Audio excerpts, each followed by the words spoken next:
Asia Pacific is up by 0.2%, benefiting from that weaker yield environment story that we were dealing with on Wall Street yesterday. A feature of that was also weakness in the dollar. Just to show you, the dollar has stabilized a little bit, though, here in the European trade, certainly on the Bloomberg Dollar Index. We are a little more stable. Here's iron ore prices, down by 1.7%, and this worth mentioning because this is the second day we've seen weakness. Chinese authorities looking to review pricing in that market, some focus on the pass-through of those prices into the steel market, of course. So that could make mining businesses a little nervous at the start of the European trading day. Let's, with that in mind, have a look at the futures picture. It has been weakening through the last half hour or so, and we see that has continued. So DAX futures down by 0.4%, as are FTSE futures. So weakness across European equity markets anticipated this morning. Let's see where that leaves us for the start of the European trading day then. Expecting a bit of weakness then. The FTSE 100 is a little bit weaker. The euro just on the back foot, as is the pound. So interesting that we've turned that dollar weakness of the last 24 hours into a little bit of weakness coming through on the euro and the pound. Not a great deal, but the dollar is flat, as you see there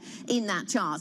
This is the yield story, yields weaker, and this was a feature of the last 24 hours in global markets. We continue to see this at the short end of the Treasury market. We saw a one-week low in two-year yields just yesterday over on Wall Street, and that continues to be the global theme. So 5-year in France, 5-year in Germany and in Spain, and the short end in Italy, and the longer end in the United Kingdom. We're seeing those yields coming down this morning, so that continues to be the direction of travel. And you might have thought that might support equities. It's not a day where that is the case, and equities are actually selling off quite substantially actually over in France, down by around 0.5% on the CAC 40.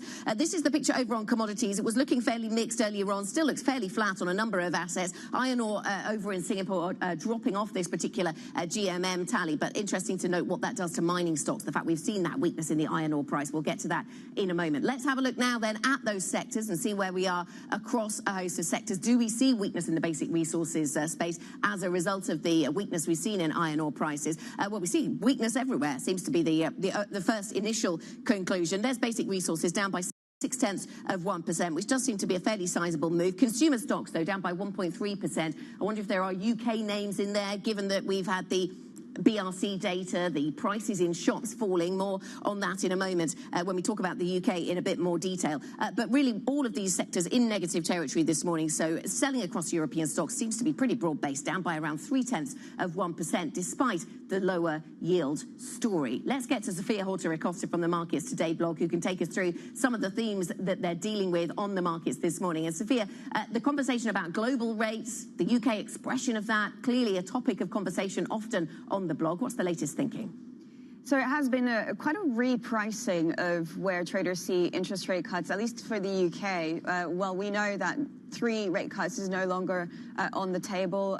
Traders are expecting 2 rate cuts. What's interesting, Anna, is this really great story from our colleagues in the US, that one trader is actually making a bet that the Fed will cut rates by 250 basis points next year. That's a lot. That's not what the market is projecting. Market's projecting about 95 basis points. But it really shows that there's a lot of kind of speculation around that. It's what's driving markets. We had a very, very good November, a very, very kind of risk on, and that's slightly changing now as people kind of pare back those bets, and central banks really pushing back against those expectations of rate cuts. But you can see just one trader, or maybe perhaps even more copycat traders, looking at this. It could also be, of course, the basis trade, but there's a lot of money in this trade.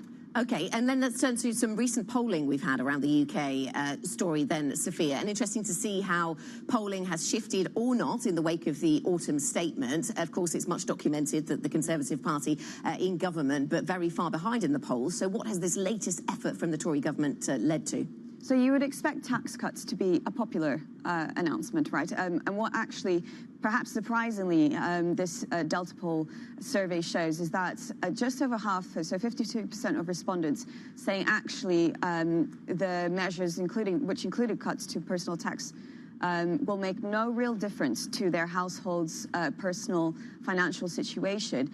19% said it will make actually their household finances worse, and 16% said it will improve them. I think there's a perception, there tends to be kind of a negative bias around finances right now. I mean, we're nearing the end of the year. There's a lot of pressures on household income when it comes to energy bills, kind of everything else that's kind of surrounding the story, the economic story here in the UK. But it's a problem because this is meant to be something that the Conservative Party would kind of dangle to voters to get them to kind of shift the needle when it comes to the polls. Anna. Okay, and another dynamic of UK life to maybe reflect on, the work from home dynamic. Many people might be watching us working from home this morning.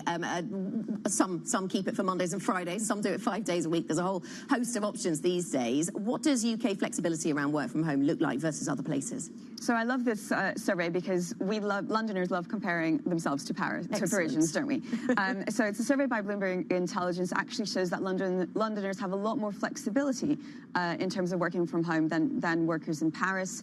20% of workers in Paris actually are not allowed to work from home at all.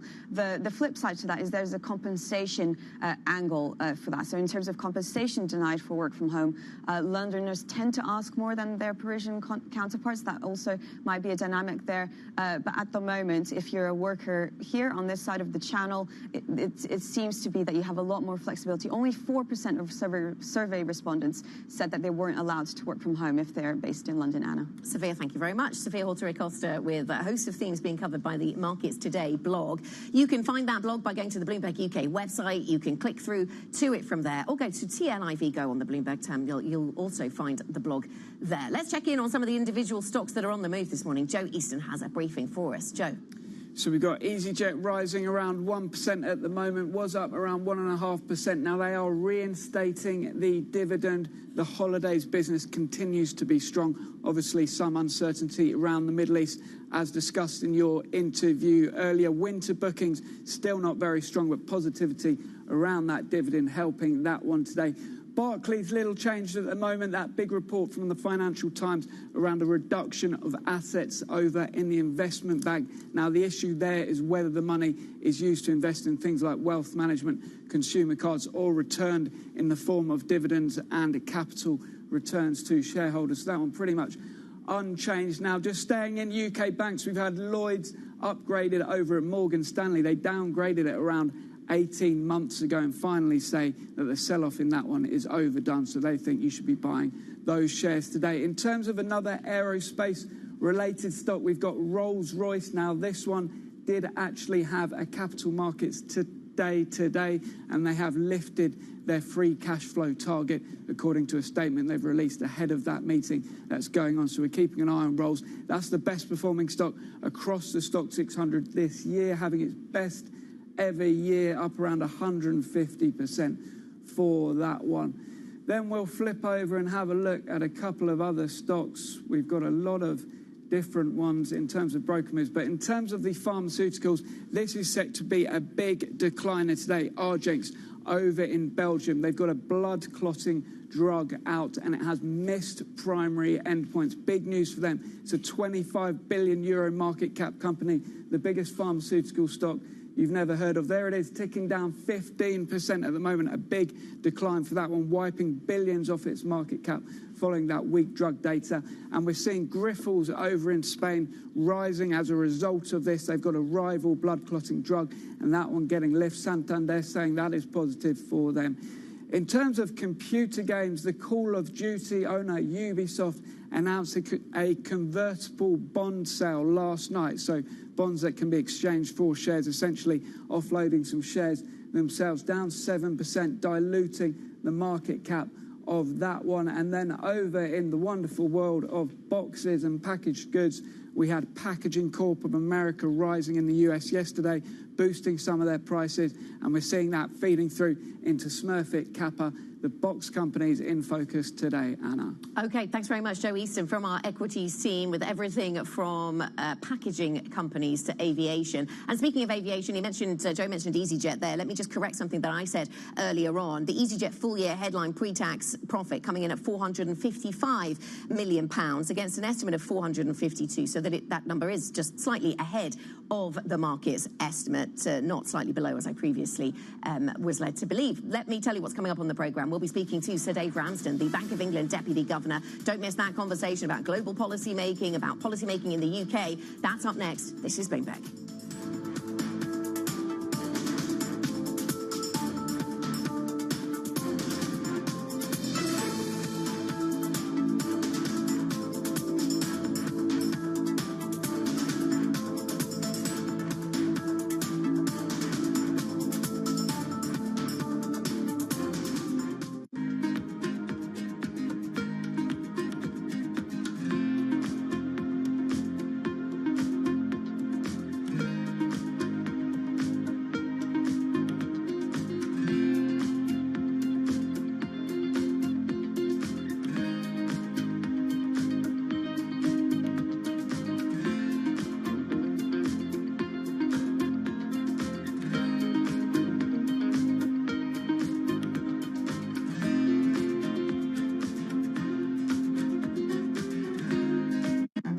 This will probably go down in history as one of, if not the largest financial crimes ever.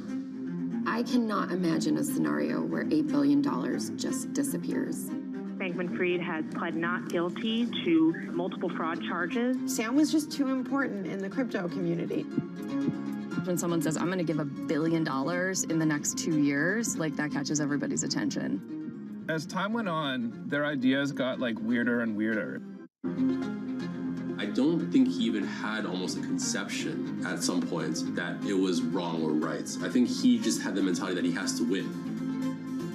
This committee will not stop until we uncover the full truth behind the collapse of FTX. Sue, Mark. Are you in? I'm in. I'm in. We're in. Will this be the last of its kind? No. This is the nature of capitalism. Get over it.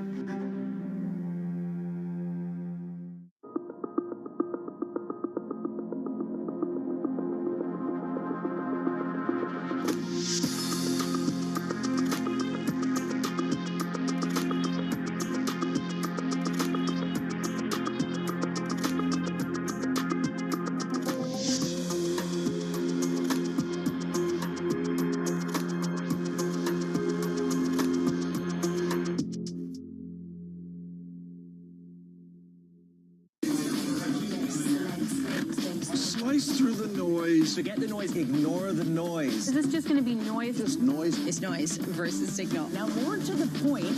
What is the lesson or the observation? Why do the biggest names in business choose Bloomberg? That is a great question. It's a great question. Great question. Great question. That's a question I get all night. Bloomberg, top experts, great questions.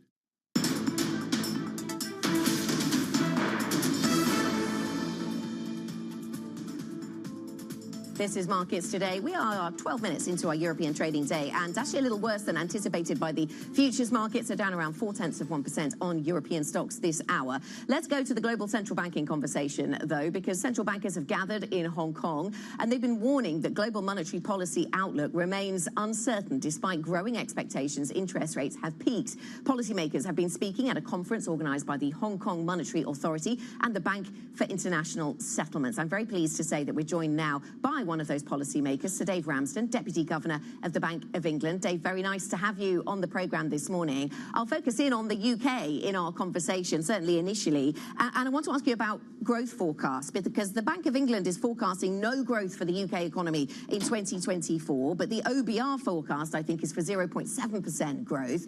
I wonder what you think explains those kind of divergences and uncertainties about the UK outlook for next year. Well, thanks, Anna, and it's very good to be able to join you from Hong Kong and to start by talking about the UK economy. And what we've seen so far this year in terms of growth is actually more resilience than we were expecting. So there was positive growth in the first half of the year, but we've seen zero print for growth in Q3. And our forecast is that growth's going to continue to flatline as restrictive monetary policy continues to bear down on demand. I think the OBR have a pretty similar profile for growth. They do have growth picking up more strongly next year, but still really quite subdued. Okay, and just on that contrast with the OBR, I understand that you have a slightly lower speed limit in your thinking around the UK economy than the OBR does. So the level at which growth can get to before it comes inflationary, I think you're at about 0.75%. They have a higher number. I appreciate it rises over time, but why do you think you take that view? That is a really important part of our forecast, and also I think one of the factors, as I've been saying here in Hong Kong, that distinguishes us from other forecasters. We do have weak growth in potential supply, or if you like, the speed limit at which the economy can grow without triggering inflation. And that's really borne out of the analysis that we've done of how the economy has performed in recent years, had very weak productivity growth on the ONS's latest experimental series. I think there was zero productivity growth in the year to Q3. And also we've been highlighting for some time the fact that labour supply has been weak, in the sense that the number of people participating in the economy is actually still, in terms of inactivity through sickness, lower than pre-COVID. So that's another supply side factor. And a third one would be that we think there are signs that the equilibrium rate of unemployment might have gone up a little bit in the recent past.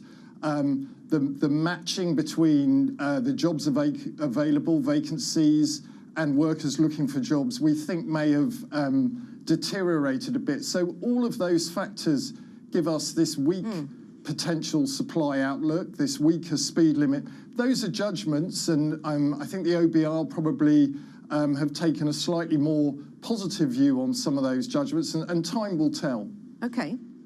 Okay, time will tell. Time will tell around services inflation as well, but you do seem to think that services inflation is going to be sticky. What are you seeing that worries you when you talk to people around the country? What is it you're seeing in that particular dynamic? Yeah, and that's a really important point about the outlook for inflation. I gave a speech actually at Bloomberg week before last, and I highlighted that actually our headline inflation forecast, this is the MPC's headline inflation forecast, had come in this quarter very much in line with what we were forecasting a year ago. So inflation was 4.6% in October and is going to be under 5% for the quarter as a whole. So inflation is less than half what it was a year ago, but that's been driven down by a bigger fall in the energy component than we were expecting. But meanwhile, services, which makes up 45% of the consumer basket that makes up the CPI inflation number, that's actually much stickier and higher than we were expecting at 6.6%. And so that's really a sign that UK inflation is becoming much more homegrown.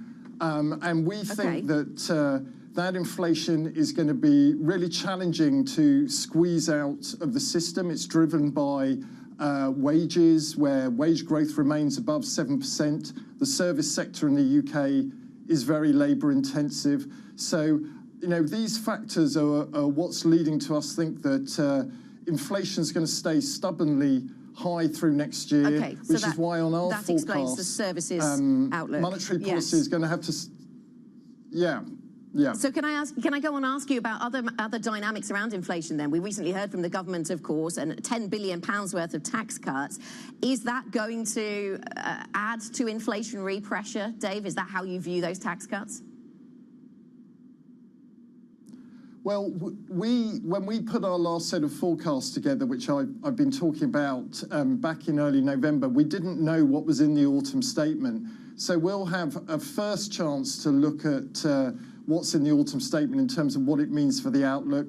When we have the MPC round in December, when I get back to London next week, we'll be starting on that round, but we'll be incorporating it formally into our forecasts next February. And one thing we'll be able to look again at is, particularly the evidence of more persistence in inflation, services.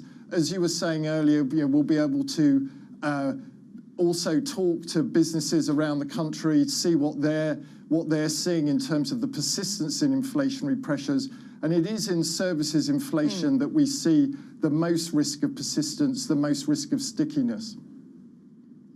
Can I ask you about the Table Mountain analogy? At the Bank of England, you've set out this idea that this helps to explain how rates will stay high for a period. I know everybody's trying to work out how long that period is, of course. You've said today that it'll take 2 years to get inflation back down to target. And you're part of a number of sort of hawkish messages, relatively hawkish messages, I suppose, versus the market that we're hearing from the Bank of England. Is that a concerted communication effort? Do you think that the market is overly pricing in rate cuts for next year?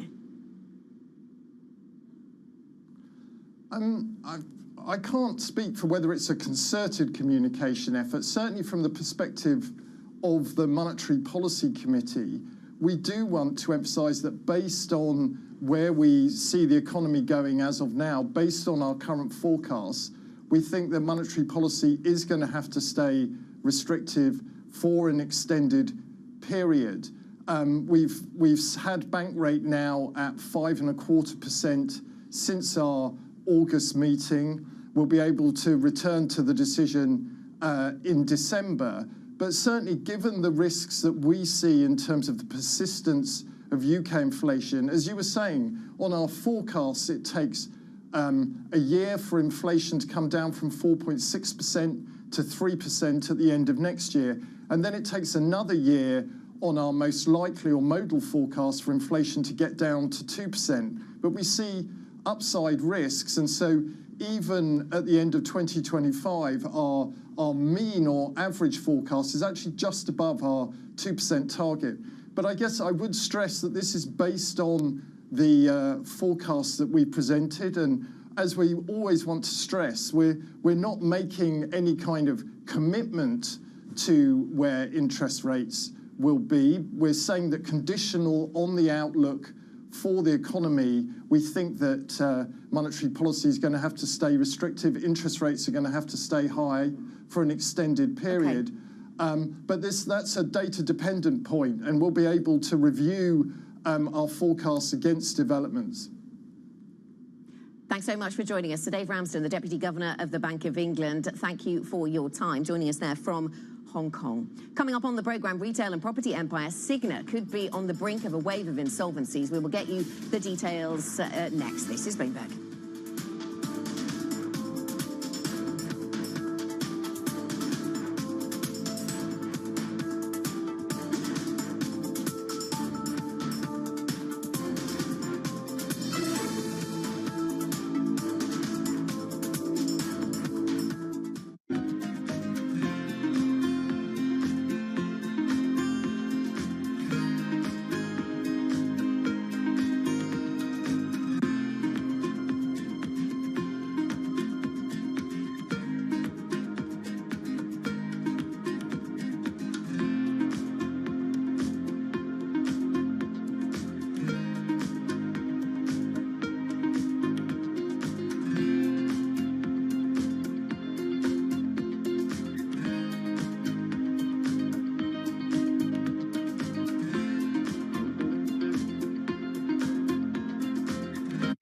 Warren Buffett is somebody you've met and you know.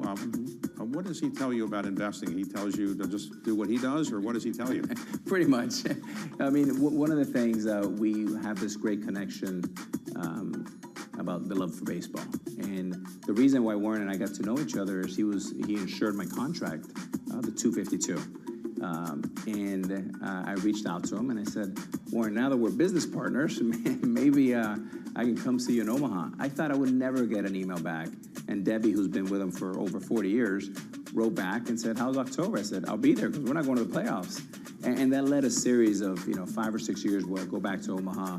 And he said, Alex, you always want to be a gentleman. You want to be a great baseball player. And then the 2 rules of investing are, 1, never lose money. And number 2, don't forget rule number 1.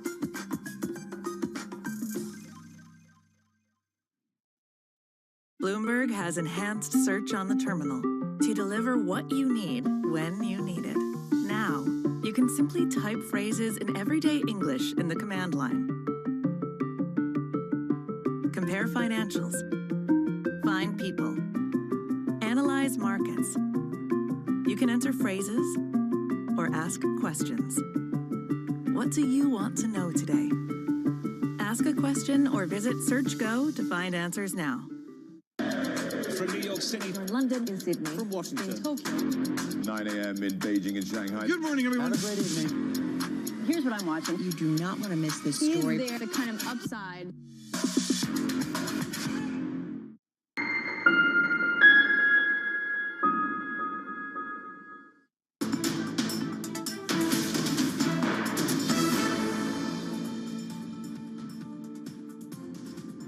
Welcome back. Bloomberg has learned that the retail and property empire Cigna could be on the brink of a wave of insolvencies unless there's a breakthrough in last-ditch efforts to secure emergency funding. Let's get to Bloomberg's Oliver Crook, who's been taking the temperature of this story and can give us some size and scope. Oliver, where are we on the latest developments?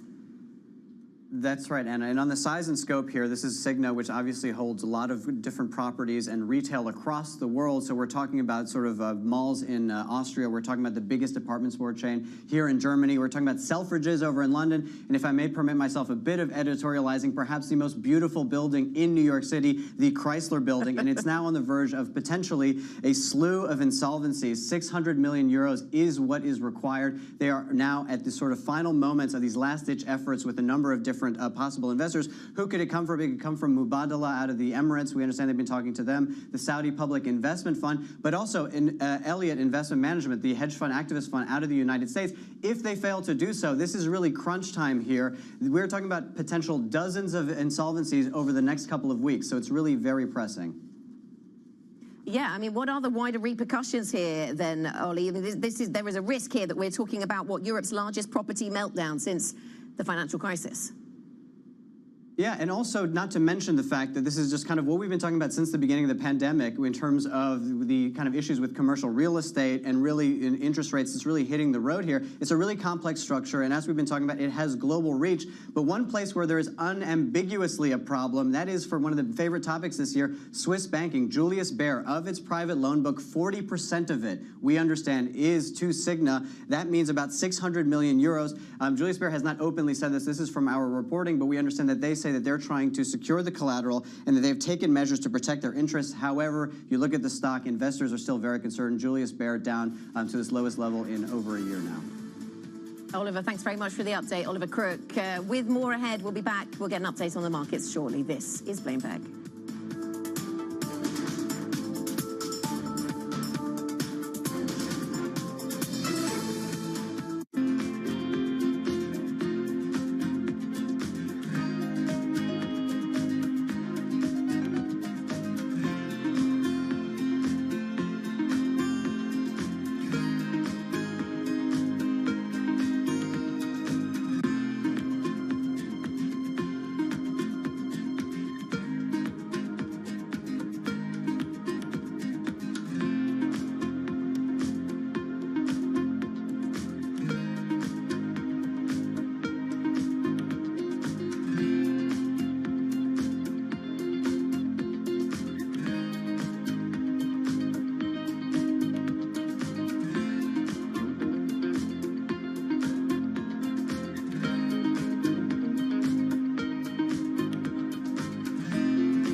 what do you consider to be the biggest challenge? Infrastructure that supports trade is the biggest challenge. Our senior brother, President Adesina of the AFDB, estimates the annual deficit, infrastructure deficit in Africa to be over $100 billion. But that over $100 billion is actually also an opportunity for investment. So it is a massive, significant challenge that we are confronting. And my fear is that we may succeed in establishing a very effective legal construct and a very effective legal foundation for trade liberalization and investment liberalization in Africa. But all of that will come to naught if the infrastructure deficit is not addressed, because you will need the goods to move somehow, and you will need to have good trade corridor connectivity, ports, trade corridors that connect countries that are landlocked to the ports. So we get to ride in an Uber with the Uber CEO. Yeah, that'd be pretty cool. Come along with me, Emily Chang, as I ask tech leaders of today what makes their businesses future ready for tomorrow. You're an expert.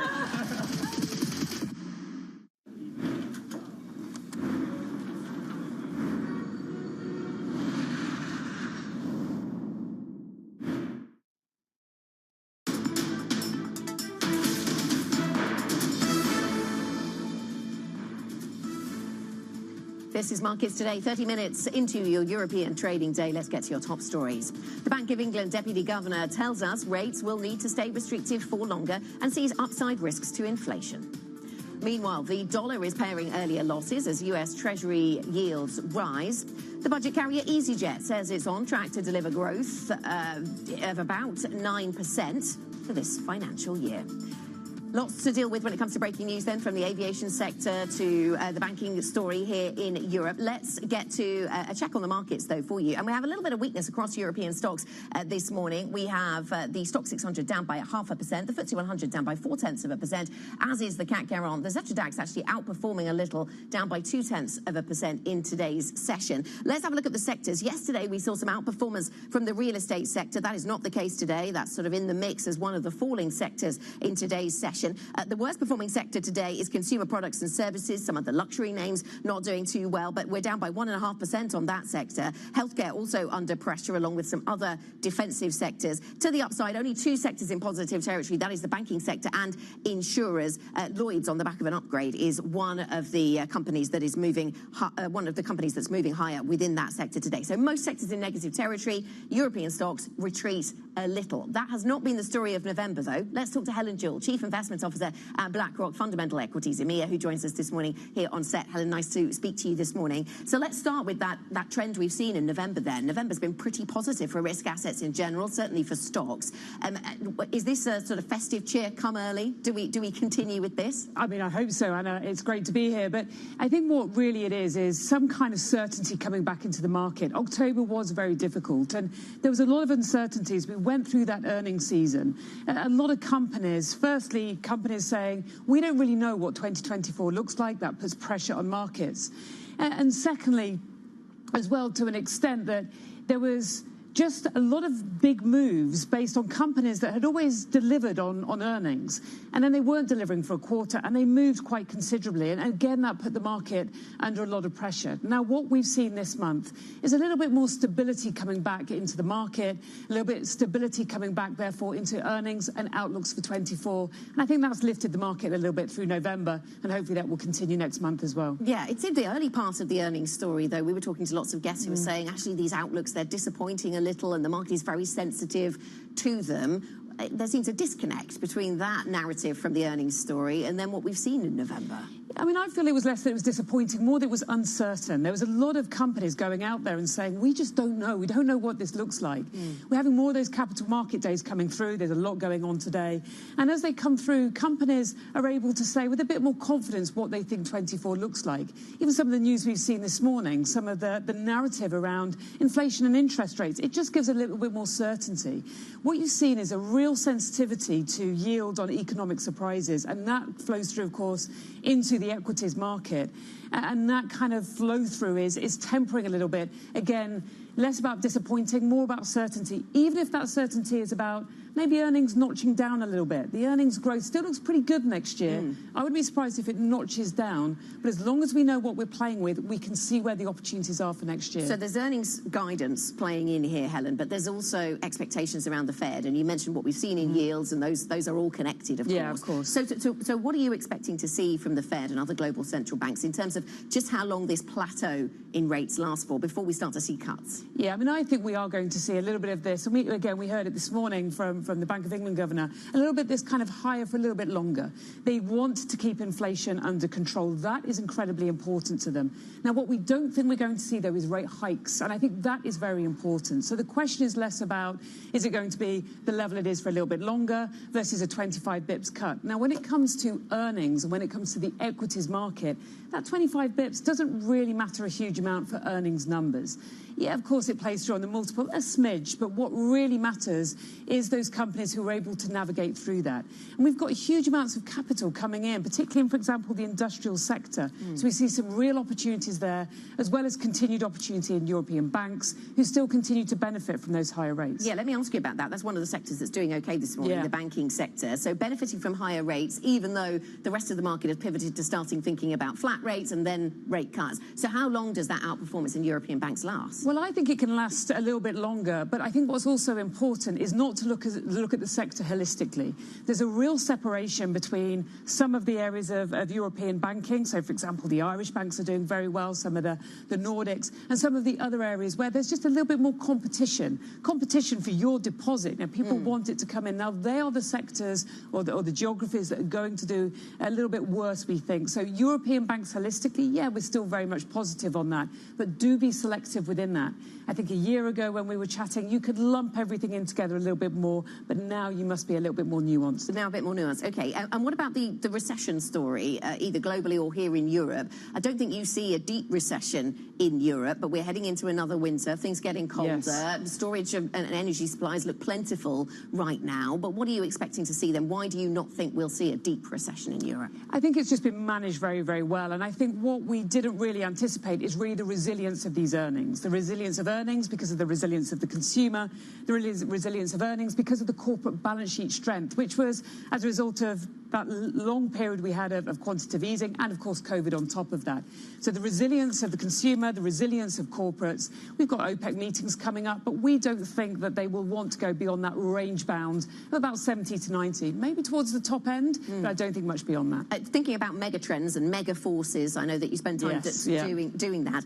Decarbonisation clearly in focus ahead of COP28. Deglobalisation, though, also something that is talked about. It's easy to see the winners from the former, but what about winners from the latter? Are there winners from deglobalisation? Is it possible to find those in Europe, companies that will benefit from that trend? Yeah, absolutely. I mean, any company that supports that supply chain and building out of that supply chain much more locally, which is driven by both geopolitics, but it's also driven by companies realising there's a lot of benefit having a lot more local supply chains. A lot in the industrial space. There's some really, really good companies, Anna, in that industrial space who really can benefit from that trend coming in. So always remember, we've got some great companies in Europe. Valuations look very interesting in Europe. And the EPS numbers for next year, they're not quite as bullish as they are elsewhere in the world. So some really great companies to focus on within our region. Okay, Helen, thanks very much for joining us. Helen Jewell, Chief Investments Officer at BlackRock Fundamental Equities EMEA. Coming up on the programme, we'll take a deep dive into the tech sector here in Europe. How far are we talking just about AI? Are there other themes in the mix as well? We'll talk about a host of themes that are driving appetite for tech here in Europe. We'll discuss the state of European tech next. This is Bloomberg.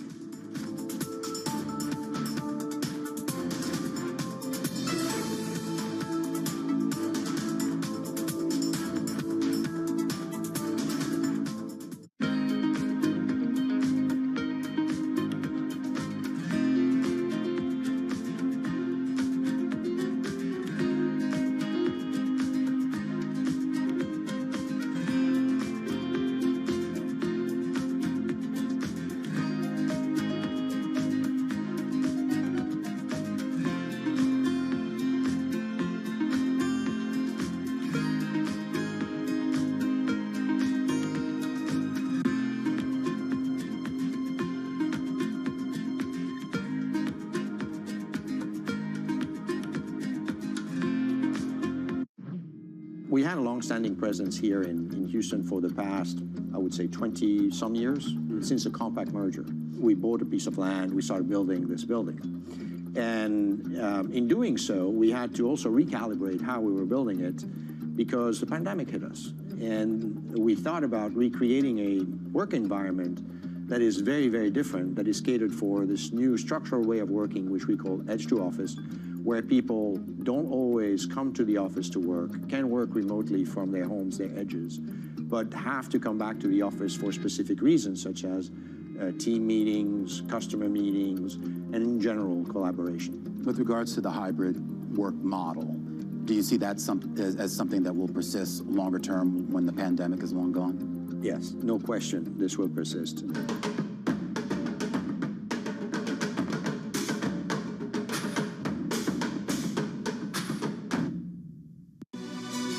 This is Bloomberg News Now.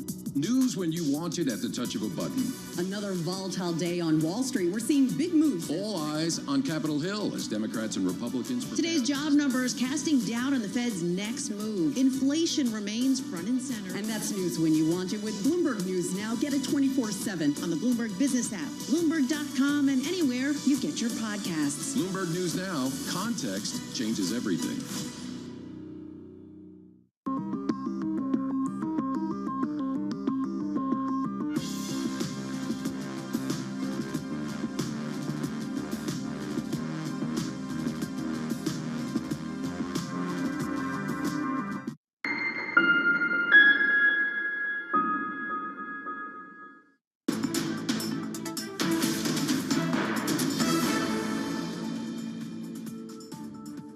Welcome back. This is Bloomberg Markets Today. We are 40 minutes into our European trading day. European stocks on the back foot, down around 0.6%. A mixed picture for Treasury markets, perhaps lacking a little direction there in terms of where we go for stocks. So European stocks under pressure a little, and US futures deteriorating in the last couple of hours, down around 0.2% on E-minis this hour. Let us return to some climate themes briefly. The European Union's climate chief, Wopke Hoekstra, has said that countries outside of the G7 need to pay up for the losses and damage caused by extreme weather. His comments highlight what is set to be a major hurdle with China and Saudi Arabia during the COP28 talks, which start this week.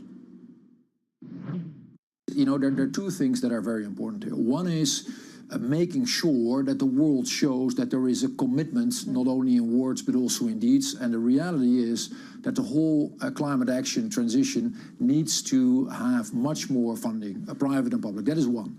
The second thing is that we also need to move beyond always the usual suspects paying. This really is a crisis so large that everyone with the ability to chip in and to pay has to rise to the occasion and share responsibility. So that means what countries do you have in mind? Is that India? Is that China? There has been a number of times where they pulled back last minute, and it was disappointing. You know, again, my experience in diplomacy is it is only half helpful when you continuously single out individual countries, but we need to move beyond just the Europeans at the G7 and let's say the usual suspects. Others need to chip in terms of responsibility, and that is true in the case of providing the whole endeavor with money, and it is also true in terms of making sure we do more mitigation, more ambition in phasing out fossil fuels, because scientists actually tell us that that is the only thing that is going to help us through this crisis. And this is your first COP, and this is a relatively new portfolio for you, but you made an addition basically to get this job. And when you spoke before the European Parliament and other authorities here, you did come up with a target, which again, going back to the numbers behind this, which was a 90% reduction in emissions by 2040. I wonder if that is a number that you still stand by, and I wonder how do you get to that? I do, but we do have to separate. So you double down on the 90%. But what we do need to do is separate two things here. One is the legislative process that we have in the European Union, and where we're saying we need to come up with the 2040 targets, and we only have a first communication in the next couple of months. So that is one, and there I want to aim for as much as possible in terms of ambition. However, the European 2030 targets of 55, which we will, by the way, overperform on probably towards 57. Okay. That is the short-term reality. The other thing that is extremely important is that actually we only have a couple of years left in terms of peaking emissions and making sure that the world rallies around more ambition. And that is the more general message that the whole world has to accept, has to get their hands around on at this COP. That was the EU Climate Commissioner Wopke Hoekstra speaking to Bloomberg's Maria Tadeo in Brussels. Let's pivot to a sector that's trying to do its bit when it comes to climate. Tech investment in Europe this year is projected to reach $45 billion, with the AI theme dominating funding at the seed level. The latest State of European Tech report by venture capital firm Atomico says sentiment within the ecosystem remains strong despite the macroeconomic headwinds. Joining us now is Atomico partner and head of intelligence, Tom Weymar. Very nice to see you this morning, Tom. Thanks for coming in. Let me ask you about this, your report then into the State of European Tech, and one of the conclusions that it presents is that, well, the sector wants investors to take more risk. We're sitting here with interest rates have been on the rise, money's much more expensive than it was. Why are you making this call for investors to take more risk? Well, first of all, thank you so much for having me back to talk about the State of European Tech 2023. And look, it's been a challenging year for the global tech industry. Europe has not been immune to those trends. As you say, we've seen a sharp drop in investment, 45 billion projected for this year. That's down from 100 billion a couple of years ago. But I think, as always, you have to look beyond the headlines to dig into the data and really understand what's happening. And I think whilst we've come down from the peak, we're now seeing stable levels of investment for 5 or 6 quarters. And specifically when we look to the early stages, just an incredible robustness there in terms of activity, and really a strong testament to the incredible startup scene that's now being built here. Okay, and another thing that comes out strongly in your report is the importance of exits when it comes to entry. So, investors are going to be nervous about entering if they are not sure how they're going to get their money out, and in particular at this sort of startups phase. What is the role of exits, and what are you watching for there? Yeah, well, it's been 2 years now of quiet on the exit front. The IPO window effectively being closed throughout that 18 months to 2-year period. And of course, liquidity matters. Liquidity matters about returning capital to investors so it can be recycled back into the ecosystem and help to invest in the next generation of companies. But importantly too, it matters for talent liquidity. Such a feature of the virtuous cycle that underpins any entrepreneurial ecosystem is talent going on from one thing to the next. And it's at those moments of liquidity, at exits, when you then see people think about, well, am I going to start another company? And am I going to go on to help build the next success story? And so that's why it matters. And what about the talent story more broadly? Because costs of talent have been rising in many sectors, but in some parts of the tech space, we've also seen layoffs. So how are those things coming together to create a picture on talent? Well, layoffs have remained part of the story this year, as you'd expect. It's been an incredibly tough fundraising environment. Companies have had to make adjustments to manage their cash positions. But when we look at the numbers, it looks like things peaked earlier in the year, and the most acute phase looks perhaps to be behind us. And I think zooming out, what's amazing to see is whilst we've seen a slowdown in the rate of new hiring growth into the industry, European tech's gone from 750,000 people just 5 years ago to 2.3 million today. So a lot of times we talk about, well, what are the fundamentals of the ecosystem? And it's that talent base, really the deepest we've ever seen. Yeah, I wonder if that's based on a very liberal definition of what a tech business is, or it just reflects the increasing digitization of our economy. Let me ask you about who are the investors, because this comes through in your report as well, that we are decreasingly relying, or the sector is decreasingly relying on crossover investors who sort of invest across private and public funds, and decreasingly relying on US investors, but increasingly relying on European investors. So is it the case that European investors are finding more reason to keep their cash at home? So last year's report pointed to this emerging trend that we were seeing a slowdown in the rate of participation from US investors, particularly so from these crossover investors. And that's really been a strong continuation into this year too. If you take a sort of cohort of the most active crossover investors, in 2021, they did over 100 new investments in Europe. This year, just 5. So it gives you a sense of the pullback that we've seen. And yes, it does underline the importance for Europe to build its own stable capital base. And so when we talk about embracing risk, one of the things that we point to in the report is a near $1 trillion capital gap from assets, allocated to venture capital for European asset managers versus those in the US. So a huge bridge or gap to bridge there, and hence why, this needs, specifically at this time where the ecosystem's proved its resilience, to really lean in to help support what is an amazingly vibrant startup opportunity. There are some incredible themes around tech in Europe right now. Climate tech, of course, in focus ahead of COP28. AI in focus all year because of what we heard from NVIDIA some time ago and what that's done to expectation around that sector. Are you surprised that maybe the sector hasn't attracted more money on the AI front, given the frenzy we've seen there? Well, we did see that AI was the #1 theme at the early stages, so we've seen a huge explosion of activity there. And actually at the growth stages too, AI, about a third of all the big rounds that happened in Europe this year. And I think what's been interesting, yes, there's a long way to go to match the scale of investment that we've seen in the US, but when you look at, for example, the talent base, some really surprising numbers in the report. Europe actually has more people working in highly skilled AI roles here in the region than you see in the US. And that's grown 10x in a decade. So, really strong foundations there. Okay, Tom, thanks so much for joining us. Good to see you. Thanks for coming on the program. Tom Wehmeyer, a partner and head of intelligence at Atomico. Coming up on the program, we'll get back to some of the macro themes we're dealing with this week. The dollar is set for its worst month in a year as traders turn more optimistic about the likelihood of Fed rate cuts. That's been driving yields and driving the dollar. We'll get to that FX conversation shortly. This is Bloomberg.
There's much oil to be found in the lower 48 at this point, or even in, let's say, Alaska as well, where mostly we know where all the oil is, and there's no more big Permian Basin kind of deposits anywhere?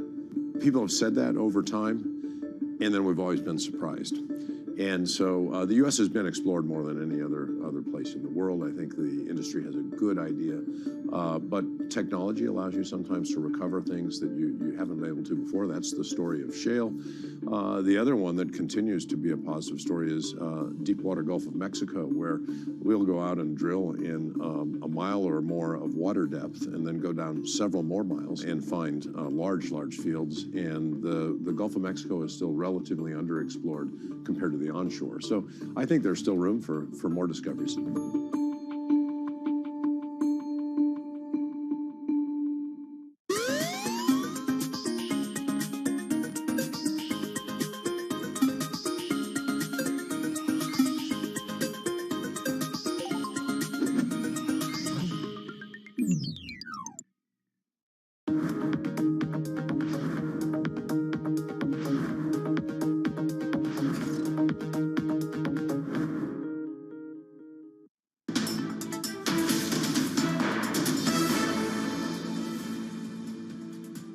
This is Markets Today, 8:52 here in London, and European equity markets just on the back foot this morning, down by 0.6%. Let's talk about what's happening in these markets. Ben Ram joins us from our Markets Live team. Ben, let's start with FX. We've seen some dollar weakness, even if that's been paired just this morning in the European trading day. We have seen some dollar weakness, but you're not convinced about what's driving it. Ben, talk us through your thinking on the dollar.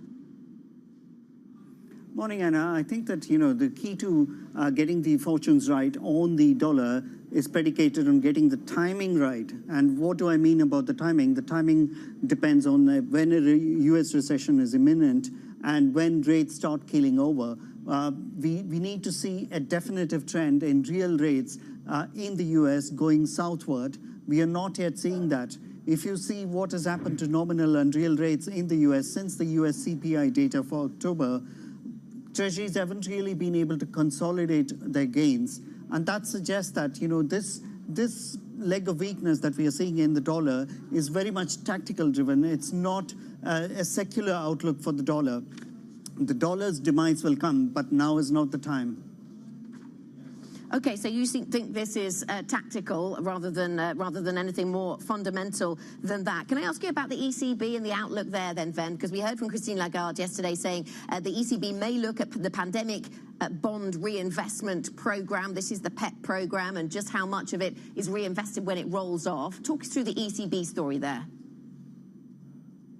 Well, they've got these 1.7 trillion worth of portfolio bonds, PEP bonds lying in their portfolio. Now, they've got to start unwinding it because at the moment, they're obviously in a tightening mode. Even though they've moved to the sidelines, they're still very much in a tightening mode. And at that time, if they're repurchasing these, reinvesting these principal payments that are coming due from maturing bonds, then that kind of is monetary stimulus, if you will. So why would you do monetary stimulus at a time when you're tightening rates? It kind of sends a confusing message to the markets, which is why the ECB may decide to bring forward that discussion on that. The ECB is committed, it said in its previous meeting, that they will reinvest the principal through the end of next year, but it looks like from indications from yesterday, what we heard from Lagarde yesterday, that they may bring forward that discussion. Yeah, it's really interesting that the Bank of England is the only G7 central bank, I think, that is doing active sales there. So we'll see how the European Central Bank conversation develops. On the Bank of England, we spoke to Sir Dave Ramsden earlier on, giving that message around holding rates high for longer, I suppose. Is there a danger, you think, from the market's perspective, that we're pricing in too many cuts from the BOE next year? I think the markets have run away with the idea of rate cuts. I think they're getting caught up in all the forecasts for 2024 that are coming from Wall Street. I don't think that's going to happen, particularly so for the BOE, because you've got core inflation that is still running at 6%, services inflation that is running at 5%. And we heard from the BOE panel makers last week telling Parliament that, look, there's not going to be a quick disinflationary momentum. The last mile of running the disinflation, getting it down to 2% is going to take time. By the BOE's own projections, it's not going to happen before 2025. So is the BOE going to come out and cut rates next year? I don't think that's going to happen, but the markets are barking up the wrong tree here. Ven, thank you so much. Thanks for joining us, Ben Ram from our Markets Live team. You can get up-to-date analysis from the Markets Live team, Ven and Mark and all the other participants in that team. MLIV Go is the function to use on the Bloomberg terminal. The Markets Today blog also available to you, TLIV Go. This is Bloomberg.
I used to have a data point I used to share that 75% of the people had never heard a phone ringing.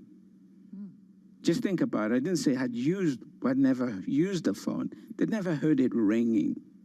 Today, 75% of the African people have a mobile phone. They use one, okay? And we will do the same with the internet in the next 5 years.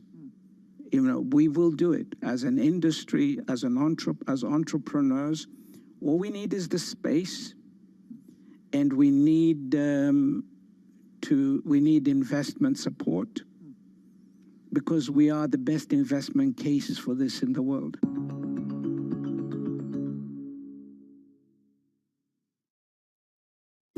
Wall Street is waking up. Europe is already trading. And Manus Cranny and Danny Berger are making sure you have the news, data, and analysis you need to set your agenda. Micro, macro, and everything in between. Manus in New York and Danny in London follow the money around the globe. Take a daily deep dive into risk and help you make informed decisions for your trading day.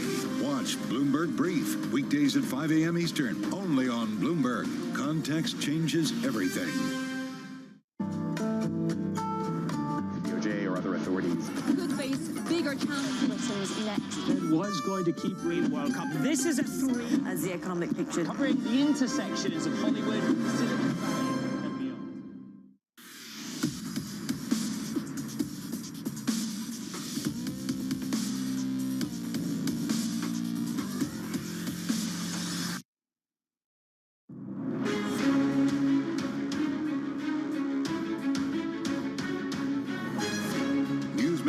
And market movers. This is The Pulse with Francine Lacqua. Well, good morning, everyone, and welcome to The Pulse. I'm Francine Lacqua here in London with the conversations that matter, and here's what's coming up on today's program. Central bankers are warning the monetary policy outlook remains uncertain despite growing expectations of peak rates. We'll discuss the possible credit risk facing banks with the president of the Institute for International Finance. Also on the show, will U.S. debt watchers see the pathway clearing for a real revival in the world's biggest bond market? We're joined by J.P. Morgan's global head of debt capital markets, Kevin Foley. Plus, a third exclusive this hour on one of the biggest corporate stories of the year. The Telecom Italia chief executive joins us to discuss his blockbuster deal with KKR worth as much as 22 billion euros. So first thing is first, so let's check on the markets. This is what the European markets map are telling us. Now, a lot of the focus, of course, is on dollar. Dollar headed for the steepest monthly drop in a year. Treasury is pretty much steady. Remember, this has a lot to do with what the Fed is doing.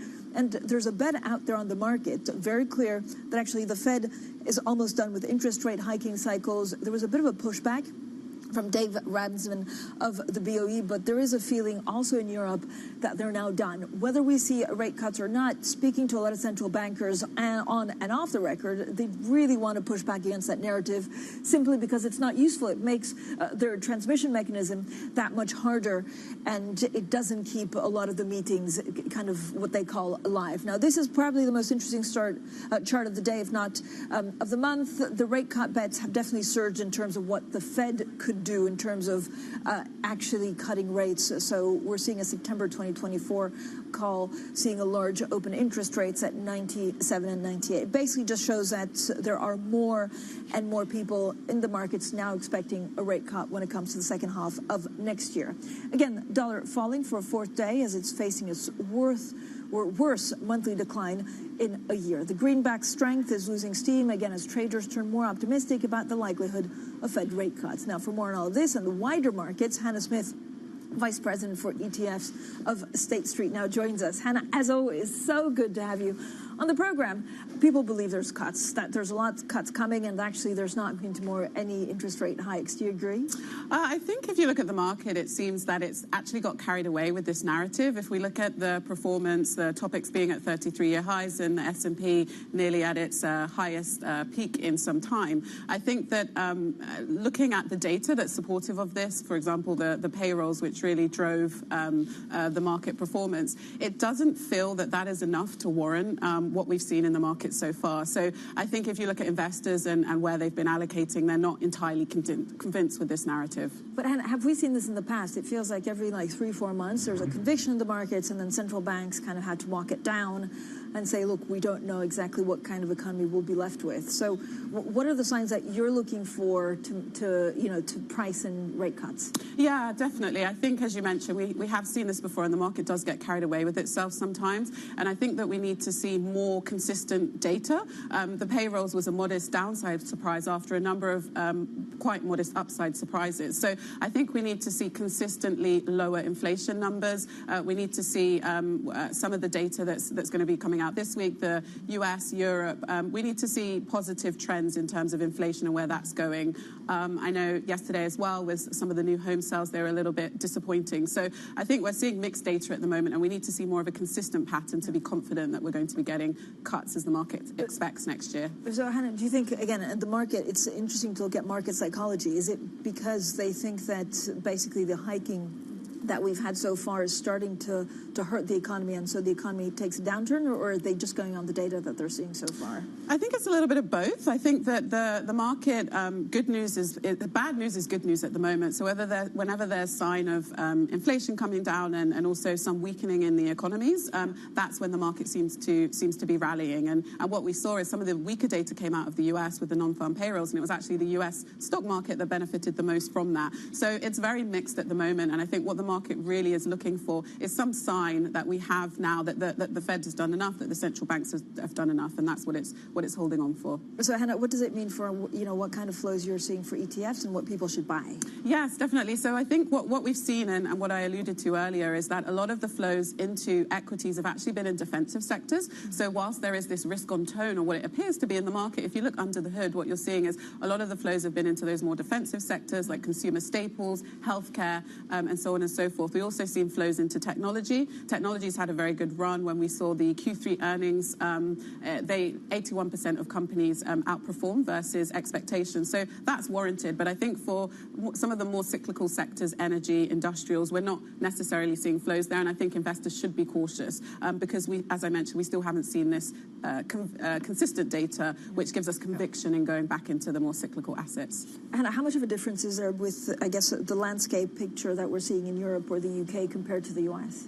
Yeah, it's a good question. I think in regards to what we're seeing in the markets, the US, we're very positive on the US. I think at the moment, given the volatility that we've seen in the data, I think it makes sense to be in large caps and be in areas where we've seen profitability, and the US definitely is consistent with that. The Europe is a little bit more fragile, and I think that the European equities actually have high exposure to cyclical assets, so we'd actually warrant some caution when allocating there. The UK is a little bit different. It has a high defensive allocation. There's also a very strong high free cash flow within those companies, which alludes to stronger dividends. So the UK, whilst the economy is still quite fragile, it's a good bet from an investment perspective. But it looks expensive. I know you've seen flows actually, for example, in some of the US large caps, especially IT. Yes. Yeah, it is expensive, but I think that in some instances it's warranted. If we're worried about some of the recessionary concerns, then I think IT, as we saw in the earnings in Q3, it warrants, it is expensive, but there's still room for it to go further. But I think that having a mix of some of the more defensive asset classes as well within equities, US equities, would be helpful. So healthcare, for example, and consumer staples. Anna, when you look at the UK, I know you're recommending actually buying things in the UK. Is that because it looks cheap, or because does it look cheap and you see growth value, or is it just relative to everything else? It's relative to everything else. So within the UK, I think at the moment it warrants caution when investing, and because we are still unsure as to when we're expecting to see cuts, I think it makes sense to be quite defensive. And the UK is well known for having high exposure to defensives, healthcare, consumer staples, and so on. And so I think when investors are looking to allocate to equities, we actually prefer fixed income, but if they do want to allocate to equities, then looking at those areas where there is a higher exposure to defensive makes sense, and the UK is one of those that stands out. Is there anything else? I mean, if you look at also the exposure to energy, but also healthcare, do you see attractive values in certain healthcare companies, or it's just a little bit too choppy at the moment? I think healthcare, it's quite, I think a broad exposure to healthcare. I think that it's actually still quite under-owned, so there's still opportunity within the asset class, and the valuations are attractive as well. So I think in general, having a broad allocation to healthcare makes sense at the moment. Hannah, what do you do with a lot of the currencies? So, dollar kind of dominates everything. Mm-hmm. We're seeing the moves that they've had this week. Does that continue into the new year? Yeah, I think so, actually. If you look at dollar, it was up between July and October 7%. And now, as you mentioned earlier, it's looking at its biggest monthly decline. If you add into that seasonality, the dollar tends to underperform in December. Over the last 10 years, there's only been 2 years, 2014 and 2016, where it actually outperformed. In general, it tends to underperform by about 1%. So I think that combined with how the market's reacting in terms of expecting cuts coming soon, the dollar isn't looking very attractive right now. We should probably mention Japan as well, because we haven't done so for at least 2 weeks or even like 1 week. What do you do with Japan, Hannah? Japan is an interesting one. I think the performance has obviously been phenomenal year to date, but if we look at some of the factors that were driving that, Japan is really dependent on positive business cycles, and as we start to see more restrictive monetary policy, I think that Japan is likely to take a back seat. I think that the yen as well, if we're looking at the yen, and as it starts to strengthen, that's actually negative for the companies within the topic. So whilst Japan has done very well, we're starting to see outflows, and I think that you need to be a bit more cautious when it comes to Japan. Hannah, it's the first time we're also getting Olaf Scholz, of course, the Chancellor in Germany, the first time that I hear him directly talk about this budget ruling. He says it makes it much harder to achieve some of the key goals. Is that a concern? Do you look at Germany as a play, a value play as a country, just to look at it in the wider European context? We tend to look at it within the wider European context. A lot of the allocations at the moment are broadly to Europe, and obviously the intricacies of Germany impact Europe substantially as a whole. So I think when we're looking at Europe in general, we don't think that it's a very attractive place to be right now from an equity market perspective. And obviously, whilst we do expect that we're reaching peak rates and that the market's actually looking to pricing cuts, I think as early as April next year, I think that there definitely needs to be some caution on the region as a whole. Hannah, thank you so much. Hannah Smith there, Vice President for ETFs at State Street. Now, we were also getting lines actually from Olaf Scholz. A reminder, the German Chancellor's government did approve a supplementary 2023 budget that includes, for example, the suspension of rules limiting net new borrowing for a fourth consecutive year. So this is after a Constitutional Court ruling a couple of weeks ago that people are still trying to figure out the longer-term effects of. Coming up, central banks around the world are sounding the alarm for future policy outlook as rates remain high. We'll speak exclusively to the President and Chief Executive of the IIF. That's next, and this is Bloomberg.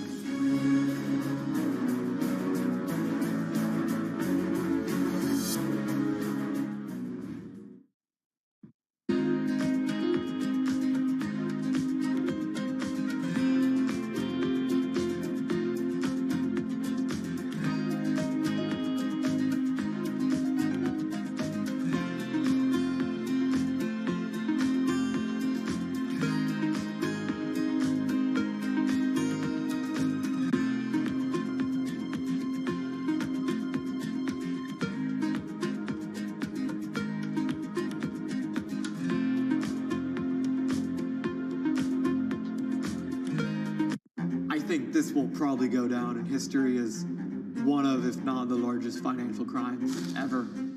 I cannot imagine a scenario where $8 billion just disappears.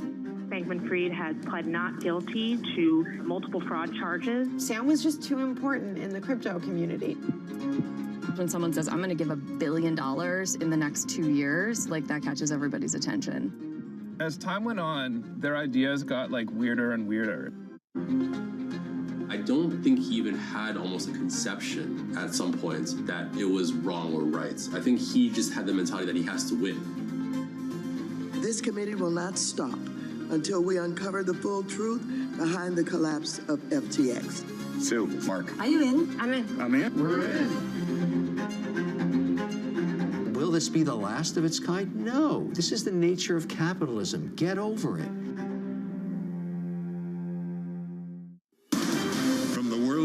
politics to the world of business. Every weekday at 5 p.m. Eastern Time, hosts Anne-Marie Hordern and Joe Matthew alongside Kaylee Lines deliver news, insight, and analysis live from Bloomberg's Washington headquarters. Get the latest from and about politics' biggest power players at the end of every trading day. Balance of Power, every weekday at 5 p.m. Eastern Time, only on Bloomberg. Context changes everything.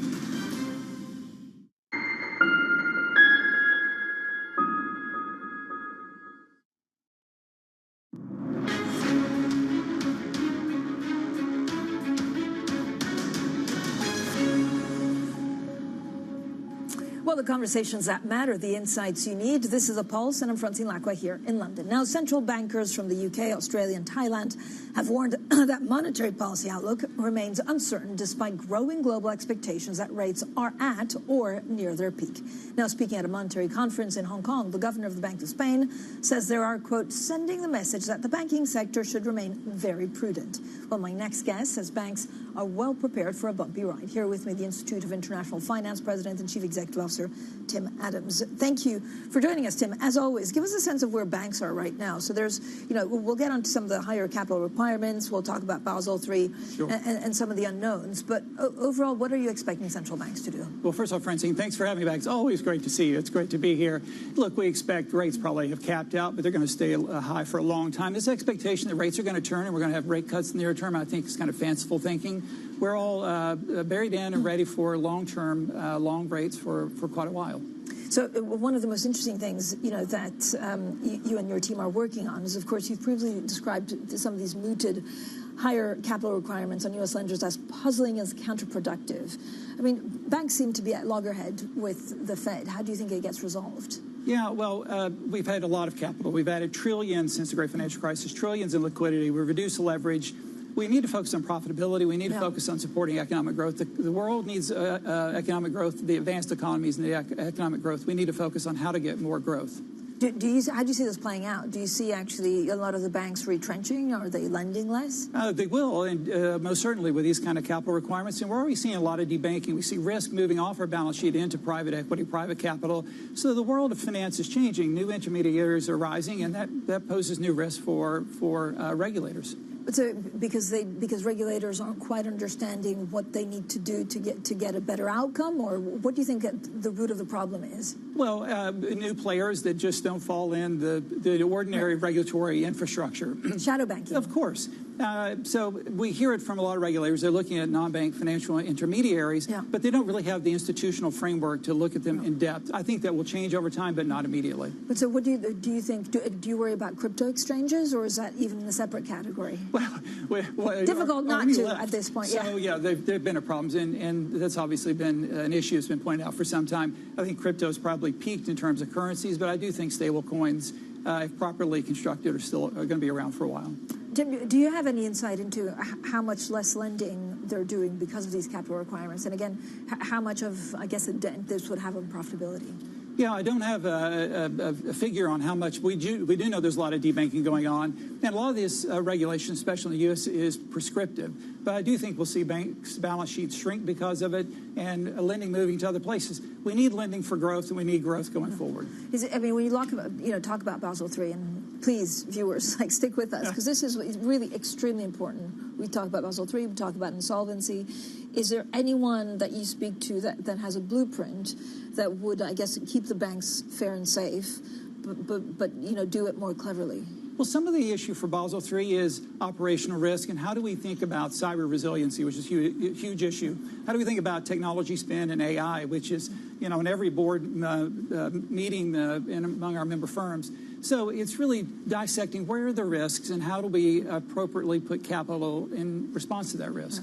How do you look at AI and actually the flows in banks? Because it's a tough one, isn't it? Well, we're spending billions, tens of billions, and will for decades to come. We're all going to deploy it. We're all thinking that we need some signal from the public sector in terms of where are the guardrails. We want to innovate, but we also need some sense from the public sector. Where are they going with respect to safety and soundness? But does our interaction also with mobile apps, does it actually change our interaction with banks? I know, and I don't want to talk about, a collapse of a bank in particular, but do we need to reframe actually how we look at banking and our relations to them? Oh, of course, the relationship we have with our smartphones, with apps, have changed the way we do all the transactions, the way we consume, and that's also for banking as well. So yes. But so do bankers, and again, I think of SVB, I could think of many others, do banks now need to think of having a different deposit base because there's this larger risk of people actually than, getting outflows? Well, I think SVB was an idiosyncratic institution, but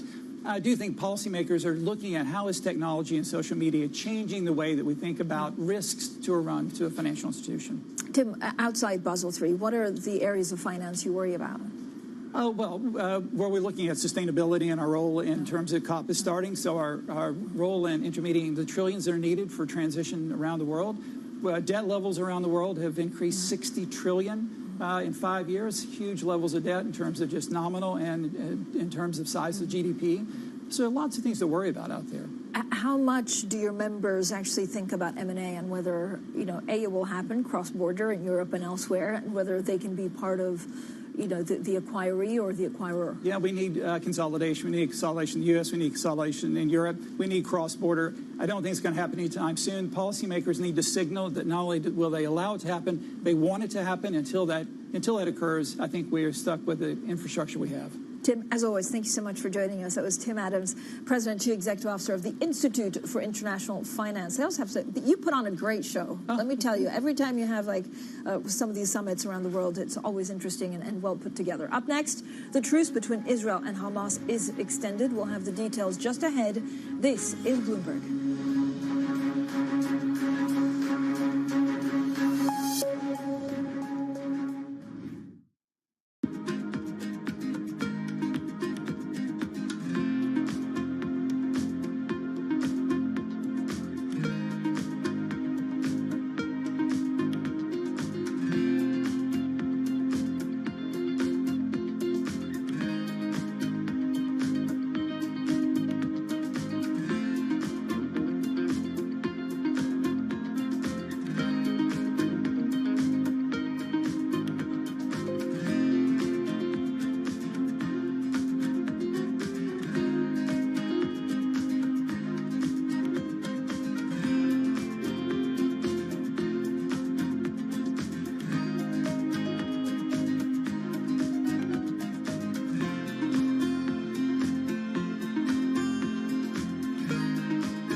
Buffett is somebody you've met and you know.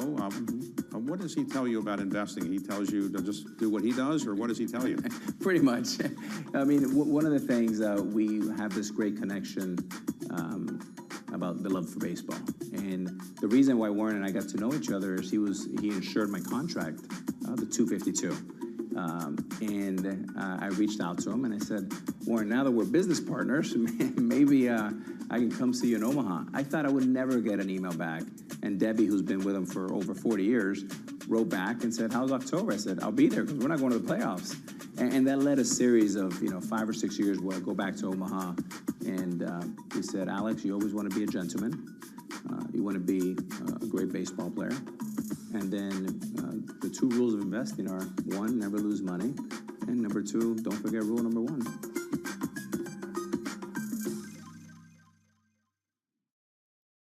Our studios in New York and San Francisco, our expert hosts of the data and analysis about the companies you know and the startups to watch, plus the interviews you don't want to miss. Watch Caroline Hyde and Ed Ludlow on Bloomberg Technology, the only daily business show dedicated to tech, right in the middle of the trading action. 12 p.m. on the East Coast, 9 a.m. in the West, only on Bloomberg Television, your global business authority. Bloomberg covers the world with unmatched reach and resources. From more than 120 countries, the moment news breaks, 24 hours a day. Bloomberg, context changes everything.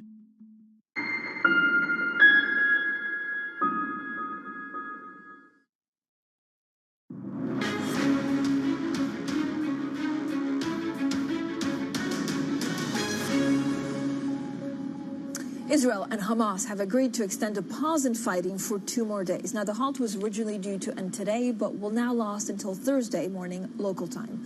It's hoped that the extension will actually lead to further exchanges of hostages held by Hamas and Palestinians detained in Israel and allow for more aid to reach Gaza. Now, let's get more on this with Bloomberg's EMEA News Director, Rosalind Matheson. So, Ros, thank you, as always, for joining us. What has driven actually this extended truce?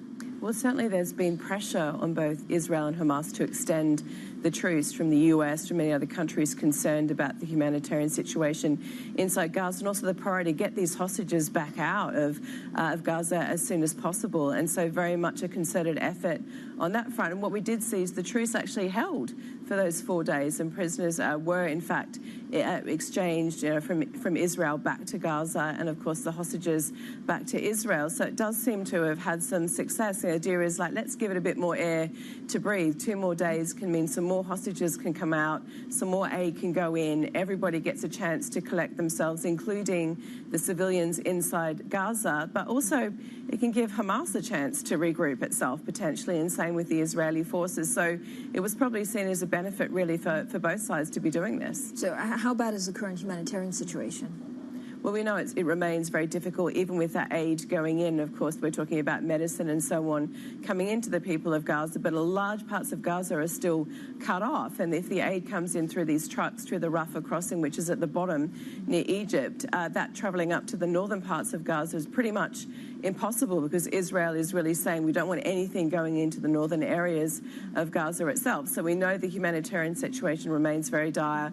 We know the Hamas that says 14,000 people have died inside Gaza since this conflict broke out, and that the death rate continues even if the fighting has paused for now. People have been trapped obviously under rubble, people are in hospitals without medicine and so on. So we know it remains very, very, very difficult indeed. Is there a possibility that I guess the truce gets extended? Anthony Blinken is also going for the 3rd time since the attacks on October 7th. Well, it's interesting to see he's making yet another trip to the region in between a NATO ministerial and then obviously going on to the COP meeting on climate change. But he's been there 3 times now, I think, since the war broke out, and very, very busy talking to all the parties involved. But certainly the truce has made sense for 4 days, perhaps for 6, but the comments from the Israeli Prime Minister have been very, very clear. He doesn't think this is accomplished. He thinks there's a lot more to do. He says his ultimate goal is to eradicate Hamas, and that's not been achieved so far. And he's just said that from the outset. At whatever point this truce, which he won't call a ceasefire, ends, the fighting will resume. Ros, thank you for the update. Rosalind Matheson, there, Bloomberg's EMEA News Director. Now, coming up, we speak actually about telecoms. Our exclusive interview with Pietro Labriola, the Chief Executive of Telecom Italia. That's coming up next, and this is Bloomberg.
We had a long-standing presence here in Houston for the past, I would say, 20-some years, since the Compact merger. We bought a piece of land, we started building this building. And in doing so, we had to also recalibrate how we were building it because the pandemic hit us. And we thought about recreating a work environment that is very, very different, that is catered for this new structural way of working, which we call edge to office, where people don't always come to the office to work, can work remotely from their homes, their edges, but have to come back to the office for specific reasons, such as team meetings, customer meetings, and in general, collaboration. With regards to the hybrid work model, do you see that as something that will persist longer term when the pandemic is long gone? Yes, no question, this will persist.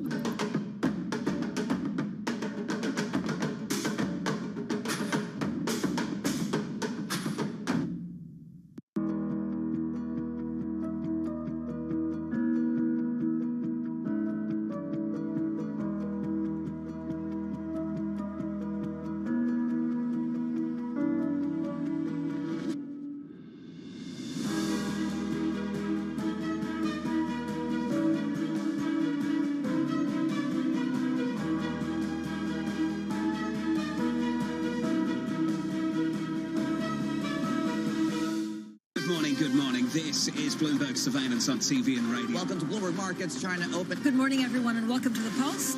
This is Bloomberg Technology. And welcome to Balance of Power. This is Bloomberg.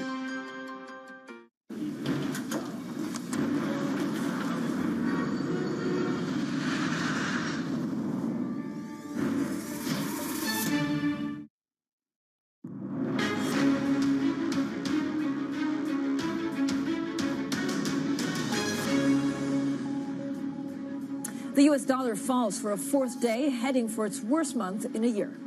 Also on the show, U.S. debt watchers see the pathway clearing for a real revival in the world's biggest bond market. We're joined by J.P. Morgan's global head of debt capital markets, Kevin Foley. Plus, a third exclusive this hour, one of the biggest corporate stories of the year. The Telecom Italia chief executive joins us to discuss its blockbuster deal with KKR, worth as much as 22 billion euros. Well, good morning, everyone, and welcome to The Pulse. I'm Francine Lacqua here in London. Now, Telecom Italia has agreed to sell its landline network to private equity giant KKR for as much as 22 billion euros earlier this month. The agreement, which is backed by the Italian government, should allow Telecom Italia to reduce its debt by 14 billion euros. Its biggest shareholder, Vivendi, opposes the deal and says it will use all legal avenues to challenge the decision. Well, joining us now is Telecom Italia's chief executive, is Pietro Labriola. Thank you for joining us, Mr. Labriola. Great to see you in London after also the announcement of such a huge deal. What's the rationale behind the deal? Are you happy with the way it's proceeded and that you're doing it for the right things? No, sure. I'm very happy also because this is not something that we did in an hidden way. It's important to remember that our company has 20 billion euro of debt. It is something that in such period of time as the one we are today, it's very complex. In July of the last year, 2022, we presented a plan in which what we were proposing was to sell the network, to have the possibility to deleverage the company and give to what remains of the company the opportunity to have again industrial and strategic option. We did it 1 year ago, July 2022, and we exactly implemented what we told. And today we are giving the opportunity to what remain after the sale of the network, opportunity. This, in a nutshell, the most important thing. But so, again, apart from actually getting down the debt, was there another rationale of selling this part to KKR? Or is it just so that, as you very well explained, because you're a straight shooter, getting rid of that and then growing Telecom Italia without the network? Yes, also because there's a trend through all the world. Infrastructure, now we are in front of a new wave of huge investment for the infrastructure. This huge investment, it's much easier to be managed when you take that private. But another important thing that we are in front of a new challenge for all the players. It's not necessary that you own and you keep the property of all the assets that you manage to offer telco services. Just to give you an idea, this is exactly what's happened to all the mobile players when they sold the towers, the antennas. It doesn't mean that you stop to be a telco player. You are doing some choices that is a make or buy choice. But when you look at ServiceCo, which is basically Telecom Italia without the network, can it survive on its own? What are your plans there? The question is very interesting because there's a lot of confusion of ServiceCo. ServiceCo is not the consumer. Serviceco is a kind of holding that will own three different businesses. Brazil, let's remember that we control 67% of Team Brazil, that is one of the most profitable mobile player in the world. We will double the dividend. Then, and Brazil worth more or less 45% of the EBITDA minus capex. And you never thought of selling that? No. You never thought of touching Brazil? Can you ask to Deutsche Telekom to sell T-Mobile? 75% of the EBITDA of Deutsche Telekom is coming from outside. So that stays? Yeah. When we talk about the domestic part, you can divide it by two.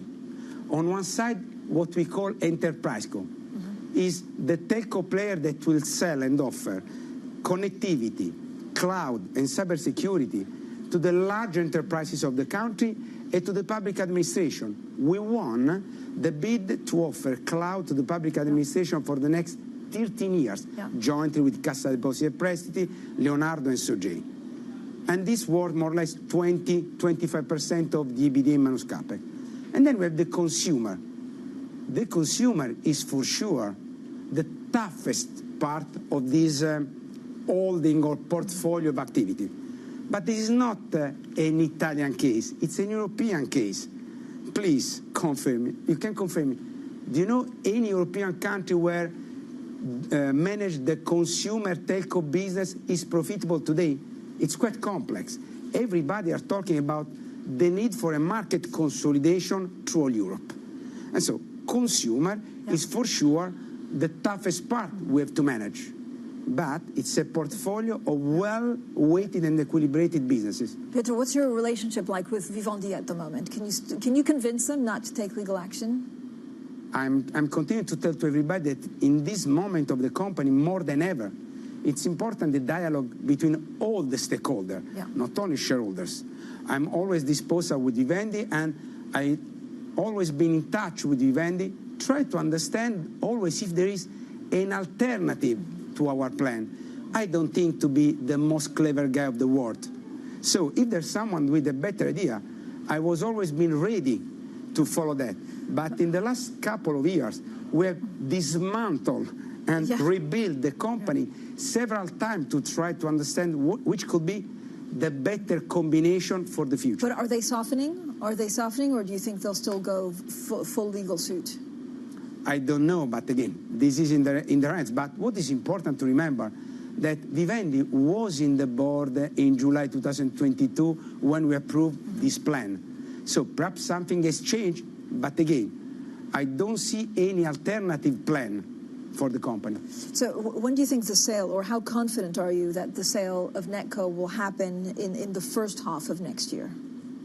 I'm very confident it will happen in the first half of next year. Then before the summer, to be clear, because if not, someone can say 30th of June. By the summer, it will happen. And what will happen to the consumer unit? So if you lay out for me, is there going to be an M&A in the consumer unit? Is that something that this is something that we have to keep on the radar. But what is important is that it's not necessarily a traditional M&A. What's happened? I have to manage the top line and the cost base. Top line is difficult to grow because this is not a market that will have further new customers. The only possibility to grow is ARPU increase, price increase. But it's very difficult in this environment. So we have to optimize the cost base. A way to optimize the cost base is to create a unique network. Sometimes put together the frequencies of two players, have a unique 5G network. This is something we have to think about. But so are you telling me that you could also be a seller or in this space, or you want to be a buyer? When you talk about I want to be a buyer, but we are not on sale. We sold the network to give a new industrial strategic opportunity to what remains. And with the level of leverage that we'll have the possibility to invest for the growth of the company.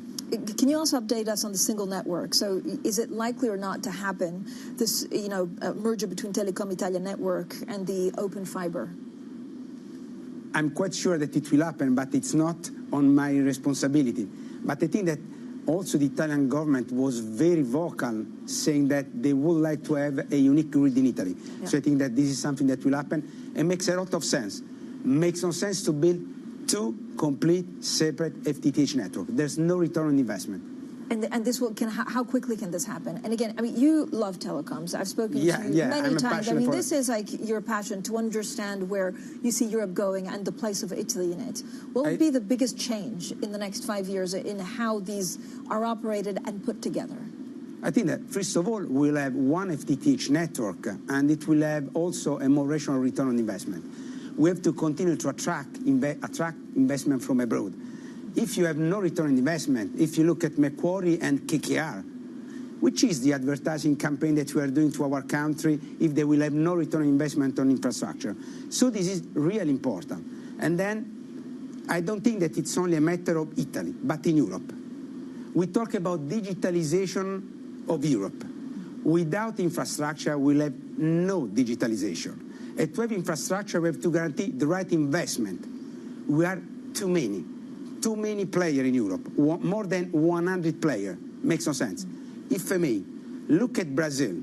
They were in late compared to all the other countries in the investment on 5G. They moved from 5 to 3 players. The return on investment come back, and now what is happening, they are investing much more in deployment of the 5G network. And today Brazil has one of the widest 5G networks. But is it realistic that Europe can take Brazil as a template? There needs to be also political will, right? And money spent and investment. Yes, I think that we have to understand that we have no future if we think that we continue in that way. US, 3 players. Brazil, 3 players. China, 3 players. Europe, more than 100. I think that is quite difficult. How do you see the future of Telecom Italia? As a listed company or as a private company? As a listed company, I think for sure. There's no benefits in taking it private and running it differently? Usually you take private when you have to sustain a period of peak funding in terms of investment. This is more the case of the network, because they have to face in the next 5-6 years a level of investment of 1.5 billion, 2 billion per year. It's completely different. We want to keep TIM listed. Then again, let's see what will happen and how we can improve our number. Pietro, thank you for joining us. My pleasure. I hope it's the first of many interviews when you come to London. Pietro Labriola, they're the chief executive of Telecom Italia. Now, coming up, we hear from Dave Ramsden, the Deputy Bank of England Governor, on the UK Central Bank economic outlook for next year. More on that next, and this is Bloomberg.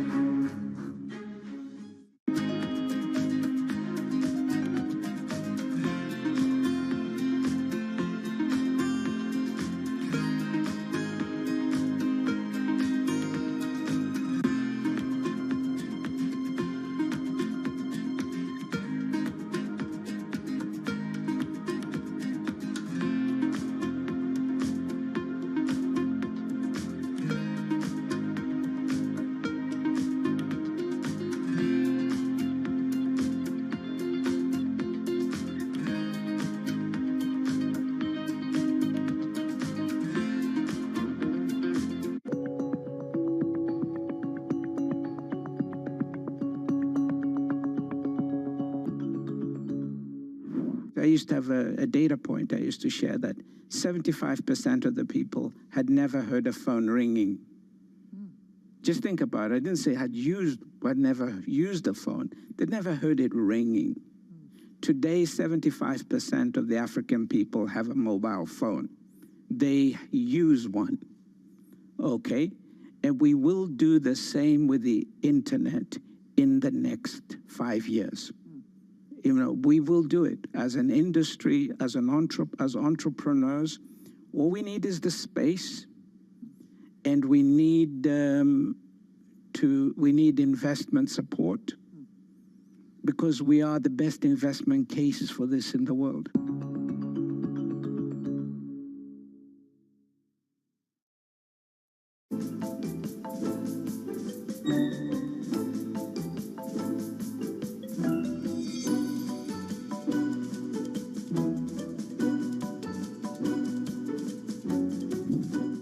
Some people might say that insurance is a boring business, but is that not the case? No, I find it very interesting. I mean, you're not doing the same thing all the time. I liked it because it had a balance of doing different things at once.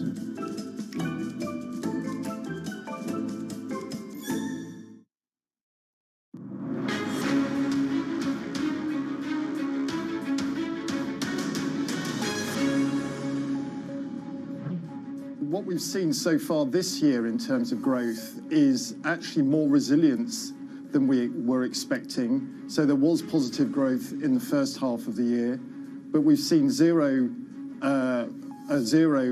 print for growth in Q3. And our forecast is that growth's going to continue to flatline as restrictive monetary policy continues to bear down on demand. Well, that was Dave Ramsden, Deputy Governor of the Bank of England, speaking to Anna Edwards a little bit earlier on. Now, the world's biggest bond market has clawed its way back after spending chunks of 2023 underwater. Now, many U.S. debt watchers see the pathway clearing for a real revival. Now, the Bloomberg U.S. Treasury Index recently shifted to a positive return for the year as signs of a slowing inflation and measured jobs growth unleashed a rally that's actually sent yields tumbling from their highest in more than a decade. Well, to discuss all of this, we're joined by Kevin Foley, Global Head of Debt Capital Markets at J.P. Morgan. Kevin, thank you so much for joining us. You're actually in one of the most exciting spaces in the markets right now. Like, how do you see debt capital markets developing? The market is unsure about what the Fed does, and they're pricing in cuts. Do you worry about something ugly happening? Well, first, good morning, and thank you for having me. I think as a credit person, I always worry. So is that part of the job description? That's part of the job description. But I think you have concerns around here. We've had a robust rally here in the past 5 to 6 weeks. It's been a significant within the high yield market. You've seen a 75 basis points of tightening on a spread basis. You've also seen Treasury rates come down. I think probably some of the concern is, are we truly out of the woods? Right? You still got geopolitical concerns. We've still got inflation hanging in the balance while it looks better. The consumer continues to spend, but can they sustain that? No. Employment picture remains strong, but can that be sustained? There's a lot still to work itself through the economy, and there's always the known unknowns that we don't know, and you worry about whether that's another regional bank crisis or something like that. So while we're optimistic and we feel good about going into next year, and we've been positively surprised by the resiliency of the economy, we still have room for caution. So this is what I find incredible, that actually despite, and I speak to chief executives on a daily basis and say, look, the economy, the figures, the data points are all very positive, but mathematically, I just don't see how that's possible longer term if you go from, like, let's say 1% interest rates to 5%. Yep. Is that fair? No, it's fair. And I think what we still, I think you have to look at it from a standpoint of higher interest rates are still working its way through the system. Right? We have been in an environment where there's been on the greatest refinancing wave in history. A lot of maturities were pushed out. That's part of the technical picture that's helping the debt markets right now, because you've got limited issuance, still a lot of cash out there in the system, but we will see issuance needs pick up over time, and that's going to come at higher rates. Now, we think corporate balance sheets are healthy and are set up to absorb some of that, but it's still going to have to take a fair amount of navigating. We did 2 charts for you, the Foley charts. I mean, they're wonderful because one looks at investment grade and the other one's high yield. I mean, where do you see actually, if you look at high yield, do you see opportunities? Well, I think you first take it from a standpoint of an issuer perspective. You are right now at on a spread basis, 500 basis points inside the recessionary average for that index. You're still 75 basis points inside the average for non-recessionary. So while rates have gone up and overall yields and cost of capital have gone up, on a spread basis, it's still really attractive. So you have to keep that in mind. Is that right, though? Is it right the way it's behaving? Or is there something that you think is odd in the way that... This is what we knew earlier in my career, right? This is the new normal. This is normalization. It's not, you look at, there's a lot of debate, what's normal, what's abnormal. But a lot would say over the past 10 years, having ultra-low interest rates was more abnormal period, and we're getting back to normalization, which is interest rates where they are and spreads where they are. Okay, I guess the question is, when you speak to central bankers, they're trying to get through the message to markets that it's higher for longer, and markets just are pricing in cuts and cuts and more cuts. What does that mean, again, for your world and your space and how the debt capital markets will behave? I think that's where, to your earlier question of where there's a potential for volatility. Right, the market is pricing in rate cuts, in particular in the back half of next year. That's assuming the market, the central bankers have the luxury of doing that, of inflation under control. it also, you have to look at the flip side of that and say, well, if they're cutting rates, that might mean a weaker economic environment. So does that mean spreads in our markets gap out? Yeah. And it goes back to those recessionary average. So what we're having the debate with issuers of, here do you wait? So yeah, rates may come down, but you might see spreads gap out because we're in a weaker economic picture. So how do you've got to factor it all in. So, Kevin, when you look at outlook for 2024, when you look at investment-grade markets or even leveraged finance, what do you find most interesting? Where do you think, without using the word sparks will fly, certainly what we should be watching out for? Well, I think first, from an issuance standpoint, we expect investment grade is going to be flattish year over year. High yield market, we expect up around 40% year over year. The leveraged loan market up about 20% from a pure issuance standpoint. It is what we've been talking about. Whether inflation remains under control, the economy remains resilient, what's that going to give the central banks flexibility to do what they need to do? Geopolitical concerns are still out there. So there's a lot of things hanging in the balance. It's more of the same in terms of the issues that we're discussing. And then I think, like I always like to note, is the known unknowns that there's always a chance for surprises out there. Yeah, there certainly is. Kevin, thank you so much for joining us today. Thank you. Kevin Foley there, Global Head of Debt Capital Markets at JP Morgan. Now, coming up, we hear from the EU's climate chief as he urges non-G7 nations to pay up for losses and damages caused by extreme weather. His comments come ahead of COP28 talks that start this week. So we'll have plenty more on that next. And this is Bloomberg.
This will probably go down in history as one of, if not the largest financial crimes ever. I cannot imagine a scenario where $8 billion just disappears.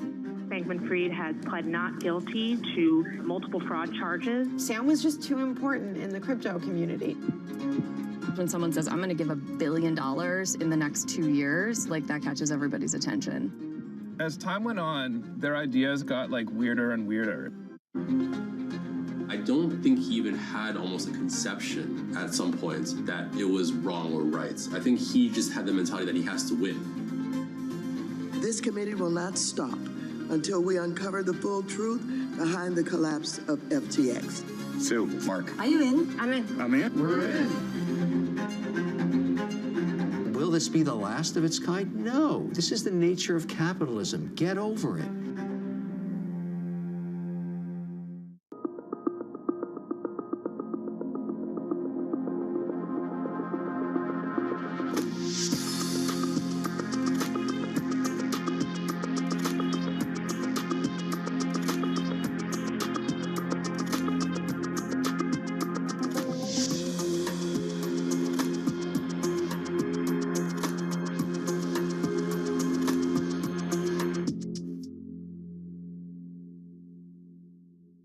When U.S. jobs numbers are released, Bloomberg brings you crucial data at terminal speed and instant expert analysis. Nobody covers jobs day like Bloomberg.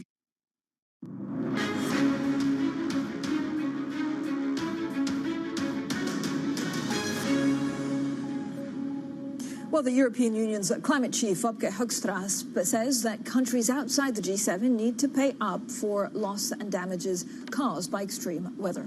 His comments highlight what is said to be a major hurdle with China and Saudi Arabia during COP28 talks starting this week. There are two things that are very important here. One is making sure that the world shows that there is a commitment, not only in words, but also in deeds. And the reality is that the whole climate action transition needs to have much more funding, private and public. That is one. The second thing is that we also need to move beyond always the usual suspects paying. This really is a crisis so large that everyone with the ability to chip in and to pay, to rise to the occasion and share responsibility. So that means what countries do you have in mind? Is that India? Is that China? There has been a number of times where they pulled back last minute, and it was disappointing. You know, again, my experience in diplomacy is it is only half helpful when you continuously single out individual countries, but we need to move beyond just the Europeans at the G7 and let's say the usual suspects. Others need to chip in terms of responsibility, and that is true in the case of providing the whole endeavor with money, and it is also true in terms of making sure we do more mitigation, more ambition in phasing our fossil fuels, because scientists actually tell us that is the only thing that is going to help us through this crisis. And this is your first COP, and this is a relatively new portfolio for you, but you made an addition basically to get this job. And when you spoke before the European Parliament and other authorities here, you did come up with a target, which again, going back to the numbers behind this, which was a 90% reduction in emissions by 2040. I wonder if that is a number that you still stand by, and I wonder how do you get to that? I do, but we do have to separate. So you double down on the 90%. But what we do need to do is separate two things here. One is the legislative process that we have in the European Union, and where we're saying we need to come up with the 2040 targets, and we only have a first communication in the next couple of months. So that is one, and there I want to aim for as much as possible in terms of ambition. However, the European 2030 target of 55, which we will, by the way, overperform on probably towards 57. Okay. That is the short-term reality. The other thing that is extremely important is that actually we only have a couple of years left in terms of peaking emissions and making sure that the world rallies around more ambition. And that is the more general message that the whole world has to accept, has to get their hands around on at this COP. Well, that was the EU Climate Commissioner Wopke Hoekstra speaking to our very own Maria Tadeo in Brussels. Now, stay with us as we'll bring you, of course, all of those lines from this year's United Nations Climate Change Conference in Dubai. COP28 begins on Thursday. We'll preview discussions on net zero progress, climate finance, and more. I have to say, we have some fantastic interviews, including a lot of the big banks that will speak to us then. Let's also quickly bring you up to date with one of the top red stories on the Bloomberg terminal this morning. Barclays reported to be exploring cutting ties with some of its less profitable investment banking clients as it considers options to overhaul the bank. Now, according to the FT, executives are mulling trimming clients that don't transact enough to earn a good return. The paper says that could mean ending relationships with more than 2,500 customers out of a total of 10,000. This is a picture overall for European stocks falling for a second day. U.S. futures actually pointing to a weaker open as well. There are signs that this November rally that we had that was quite strong in equities is now overstretched. We'll have plenty more on that throughout the day. We'll also look at potential Fed cuts. This is Bloomberg.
So you've built a successful company, but you might not want to run it for the next 10, 15, 20 years, or do you? And if you didn't, would you want to go into government? If the president called you to serve our country, would you go into government, or would you start another company?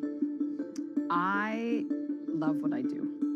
And I feel like I have this luxury with 23andMe that it keeps evolving. You know, we started out just as a consumer company. We're thick in research. We got into drug discovery in 2015, and now we're getting to the delivery of care.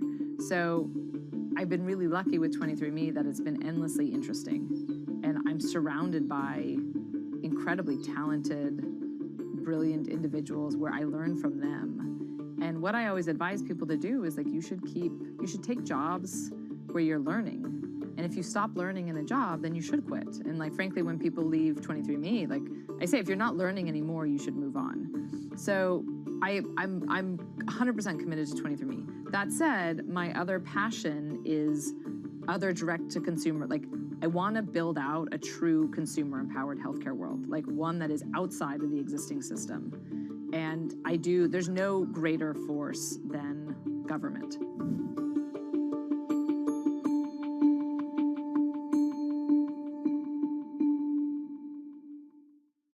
Bloomberg has enhanced search on the terminal to deliver what you need when you need it. Now, you can simply type phrases in everyday English in the command line. Compare financials. Find people. Analyze markets. You can enter phrases or ask questions. What do you want to know today? Ask a question or visit SearchGo to find answers now. Slice through the noise. Forget the noise, ignore the noise. Is this just going to be noise? Just noise. It's noise versus signal. Now, more to the point, what is the lesson or the observation?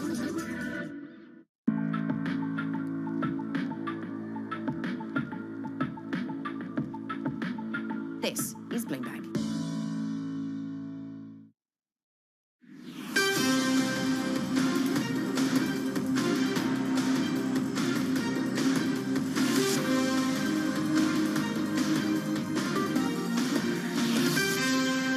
Good morning from our world headquarters in New York. I'm Manus Cranny.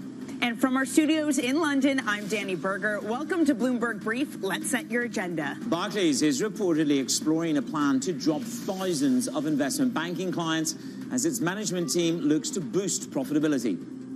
And as inflation in the UK shops falls to a 17-month low, the Bank of England's deputy governor tells Bloomberg cost pressures will persist.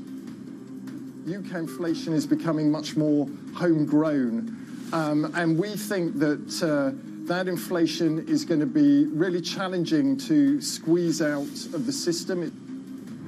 The US IPO revival, Reddit, Shein, and Kim Kardashian Skims are all weighing sizable listings for 2024. A very good morning to you. In the past 30 minutes, we've had a little bit of a shift. I mean, it was an unstoppable blockbuster rally in bonds. We dropped by 8 basis points yesterday. We rise ever so slightly this morning with a strong demand for the $55 billion worth of 5-year paper yesterday. But it was the data that slipped, and that bolstered the bull case as we saw yesterday. New home sales down 5.6%. The Dallas Fed falling to negative 19.9. So there's a slight tick higher this morning in these this morning. CBA say that the Fed will cut by 150 basis points next year amid a recession. Now, the oil market, what you've got there, we'll talk more about the options trades that's going through with Danny in a moment. The oil market's managed to turn it around. Again, the pressure grows. It really is fill or kill time for OPEC+. The Saudis are asking for quota cuts. Who's going to chip in? Angola, Nigeria, and this is the critical thing, what's the UAE going to do to help their neighbor? Eurasia Group say you may need another formal cut, or what the risk is here is that the floor goes. So the $80 floor disappears and you reset to a $70 floor unless you get additional cuts to come through. The dollar's down. It has quite resigningly been the worst month of 2023. And yet, ironically, the hedge funds pile in. They literally pile in there. They're the longest that they've been since February 2022. And there's a lovely note from Bank of America this morning talking about silver linings for 2024. And that is dollar weakness. But the Aussie gets a kicker. Danny, good morning. Good morning, Manus. We're certainly not looking for the silver lining in this equity market. If anything, it's the opposite of that. I'm not sure what an opposite of a silver lining is. Maybe a coal lining. It's Christmas after all. But for this equity market, we are sinking lower again today. S&P futures down ever so slightly. NASDAQ underperforms, down 0.1%. There are more strategists who, despite having a very bullish outlook for 2024, at least for the near term, are calling time on this huge November rally, up nearly 8%. Citi says that it has gone too far. The rally is running out of steam. A lot of that same commentary has been finding itself around Europe. European equities down 0.5% today. We heard from Sebastian Radler yesterday out with a new strategy note saying that European equities would fall by 15% by mid-2024 before rebounding. So there's some fears in this equity market. Again, despite the bulls feeling a little bit more comfortable to stick their necks out for 2024. But Manus, the story does continue to be how we're pricing in rate cuts. I mean, after all, that's what's been lifting up equity markets. Let me take you to the charts, to SOFR futures. Now, we could debate until the cows come home whether this is about the basis point trade, but I have two contracts here, 97 and 98. In other words, betting for 3 and 2%. So big cuts in this market for 2024. Look at the options activity, Manus. It has been skyrocketing further. Overall, this market is hitting new options. People are jumping in to the SOFR options markets and saying the Fed is going to cut next year, and they're going to cut in a big way. Well, and in part, that's the theory behind some of the moves in these bond markets. Or is it that we've got past the indigestion? By the way, there was a $13 million trade went through on the call options yesterday, which bolsters some of your narrative. And we know that there's a mini whale out there that's bet $13 million on these call options. Of course, it can be to do with the basis trade. We know that, and there's probably people howling at the screen right now going, they're wrong, they're wrong, they're wrong. It's all to do with basis trades. Yeah, well, you know what? That's what makes a market, a bid and an offer, and a lot of fear. Let's talk about the central bankers, Danny. They are warning of uncertainty. Our next guest weighs in on the very thought, writing this. Central banks have at least lowered the probability of further policy mistakes. To put it differently, we are probably past the peak of risk to bonds and equities from central banks. We passed the peak of the risk of policy missteps. Mads Peterson is the CIO and the CIO of Human Edge Investment, which begs the question very simply, Mads, good to see you this morning. I mean, it's a cliche, but does that set up a full bull scenario for you? Because you have scaled back a couple of times this year. Are you full bull going into 2024 on bonds and equity in equitable measure? Good morning. Good morning. Thank you for having me. I'm not full bull yet. We have been buying duration recently. We have started. And the basis is forming for a move up in equities.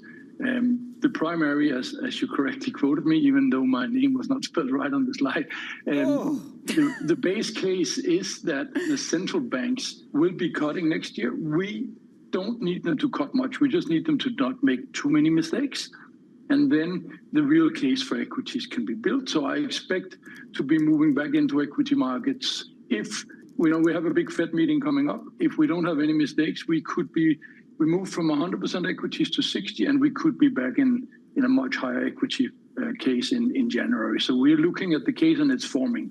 It's looking good on the macro fundamentals. Manus, should we do the past 6 minutes of the show over again? I feel really bad. Mads' name was wrong. No one was looking right. Going into a client meeting where the client just cuts you down and just sort of looks at you across the table and go, you know what? They've been in here from Paribas SocGen. They got a better proposition for you. We're sorry, Mads. Yeah, exactly. That first slide deck was way off. I'm not buying what you're selling. Okay, Mads. So, okay, you're looking at potentially getting into equities. The time is starting to seem ripe. When do you pull? If we see that we don't have any really nasty surprises, then this case is forming in the coming weeks, and we would probably be in a positive and in a very positive position in mid-January. But it's a little bit of a question of the timing after the big move up in November. It's a little bit of a question of whether credit markets really hold in, as we talked about last time. But it looks good. Borrowing is cheaper than it was a month ago, and it's cheaper than it was a year ago. Where do you want to be in those credit markets? Because you say the risk-return trade-off for high grade has improved. You have, as you say, you're tempting us with duration. And yet, various people have come on this show and said, oh, we expect a small propulsion higher in investment grade yield and high yield. There's investment grade yields, they're the tightest in over a year. So how far does that compress? If it's not going to blow out, how does it compress and where do you want to be exposed?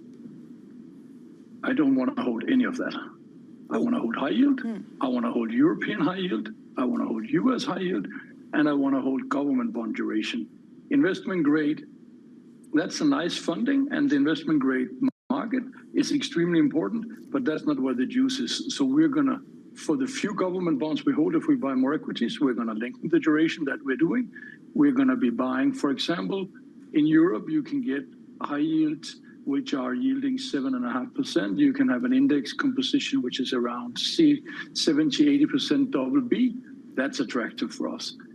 In equities, we're not going to buy Europe. We're going to buy the US, and we're going to hold on to our NASDAQ 100. Some of our clients are having 15, 16, 18% in that index, and then rest of it mainly S&P 500. That's what we're going to go for. I mean, small caps seem pretty absent for this. I mean, why not go for some of the small caps in equities, Mads, if you're comfortable going for high yielded bonds? Yeah, because we don't want to double down on everything. And a lot of the really underlying earnings growth we're seeing, which is actually coming true, and a lot of the bull case for the next, say, 3 to 5 years, rest in some of the companies were small cap not so many years ago. Okay, maybe 20 years ago they were small cap, but now they're more in the mega caps.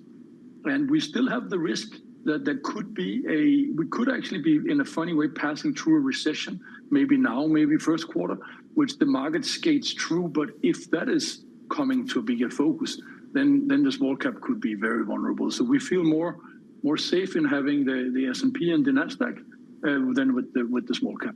Small cap has not been a favorite of us for the last few years, and we think yields are still a bit high for that. What is it that could trip us up? I mean, you were scathing on U.S. regional bank management and Credit Suisse in that they perhaps didn't really understand some of the financial structures that they had in place. So what could trip this quite halcyon landscape that you paint for us in January? Well, Powell, he could say that he's considering hiking 50 basis points. Then that would be a big break. So more uncertainty about the central banks. The structures which the regional banks didn't understand, they were really the 10-year government bonds, and the 20-year government bonds. So they're not that complicated. That frightens me in itself, but go on. Yeah, but if you look at the U.S. budget, you can see how much money is set aside to bail out the FDIC. So it's not a secret, It's people can just look at it. And so what is happening now is the central banks are calibrating their policy, and if they just don't do any mistakes, that's still the biggest risk. I just think that they don't need to do much. Another thing which can trigger this really going bad is if we have there's a recession in manufacturing, Yeah. And if people really retrench, we see consultants are not hiring, salaries are not being increased there. And if that spirals in, then we could get not a little recession, but a big recession. So therefore, we look at the macro data, we assess the market. And while we don't buy the investment grade bonds, they're still extremely important for the functioning of the economy. So if these spreads start widening, this whole trade can be underweight in equities in March. Okay, Mads, we're going to have to leave it there. Hopefully the central bankers have got your message. Just don't make a mistake. Maybe easier said than done. Mads Peterson, thank you so much. All right, Mads, let's get to some of the other top stories that are trending on the terminal this morning. The New York Times has reported that the White House will continue pushing for extensions to the Israel-Hamas truce until all hostages are released. The latest extension runs until Thursday. U.S. Secretary of State Antony Blinken will make his third visit to Israel since Hamas's October 7th attack. China's escalating push for banking giants to backstop the struggling property firms is exposing the sector to more problems. Banks are weighing lower profit targets and job cuts as Beijing ratchets up the pressure on the lenders. Adobe has boosted its Cyber Monday spending forecast past $12 billion, pushing up its estimates for U.S. spending since Thanksgiving to as much as $38.1 billion. Best Buy, eBay, and Chinese startup Temu saw an uptick in transaction value. Manus. Coming up later this hour, we've got Blair Jacobson, co-head of European Credit at Ares Management, in the house, right here on Bloomberg.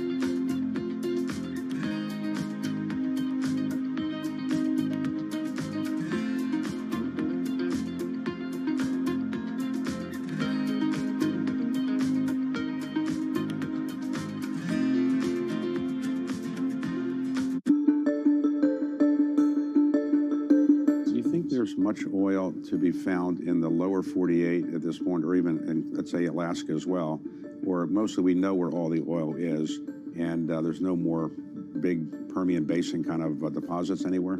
People have said that over time, and then we've always been surprised. And so the U.S. has been explored more than any other place in the world. I think the industry has a good idea, but technology allows you sometimes to recover things that you haven't been able to before. That's the story of shale. The other one that continues to be a positive story is deepwater Gulf of Mexico, where we'll go out and drill in a mile or more of water depth and then go down several more miles and find large fields. And the Gulf of Mexico is still relatively underexplored compared to the onshore. So I think there's still room for more discoveries.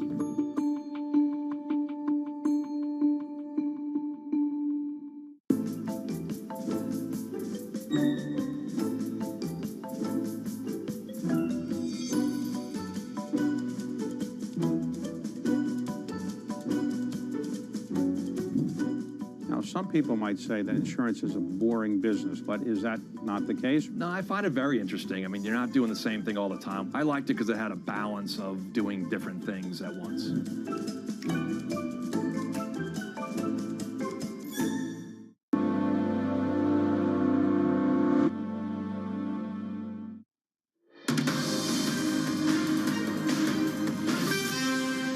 It's Bloomberg Brief. I'm Manus Cranny in New York. Danny Berger alongside me in London. So Barclays are to weigh cutting ties with thousands of less profitable investment banking clients to cut £1 billion of costs. That's according to the FT. Let's bring in Leo Kane, Sherpa. He has the details. Leo, we'll come to question 2 in a moment, which is where do all the clients go that they're going to get rid of? That's actually the only question that's in my mind. But what is it that we understand Barclays are going to do? I mean, this could be quite a brutal blow for UK PLC. Good morning. Good morning. Yes, so there was actually an interesting nugget there in the FT story. Barclays has this internal ranking of investment banking clients. They have, platinum, diamond, gold, and they also have so-called silver clients who, just basically don't do enough transactions with Barclays.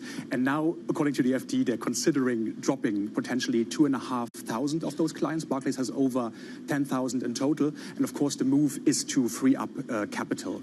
That's the key thing. But it's a very fluid situation. There were also reports of job cuts last week, up to 2,000 job cuts in the back office mainly.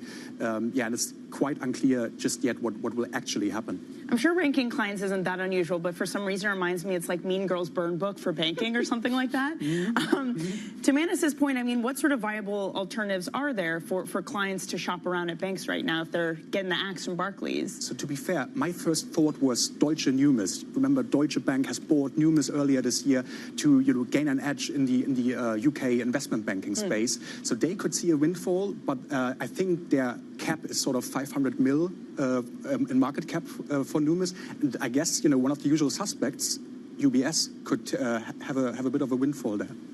Could this be the beginning of a much bigger risk-weighted assets reappraisal across banking going into 2024? I mean, this is what central banks will be, in some ways, happy about. This is a quasi-tightening. If you think about it, if you're being told to go off, find yourself another institution, I'll tell you what happens to clients that you get rid of because they've done it. They end up paying more on their funding, paying more on their fees, and that is the truth, which is leave my door, but if you want them to go into somebody else's, you're going to have to pay more. So it's a quasi-tightening in many ways, isn't it? Yes, so if Barclays ends up freeing up capital, that would definitely boost shareholder returns. That's for sure, and shareholders will like that.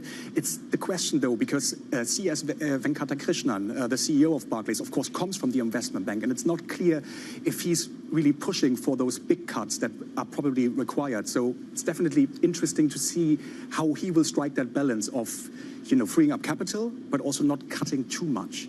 Yeah, no, careful balance. Leo, thank you so much for joining us on this. That is Bloomberg's Leo Kane-Sherper. All right, elsewhere, Manus, the Bank of England Deputy Governor David Ramsden joined Bloomberg TV earlier today to discuss the latest challenges for UK inflation.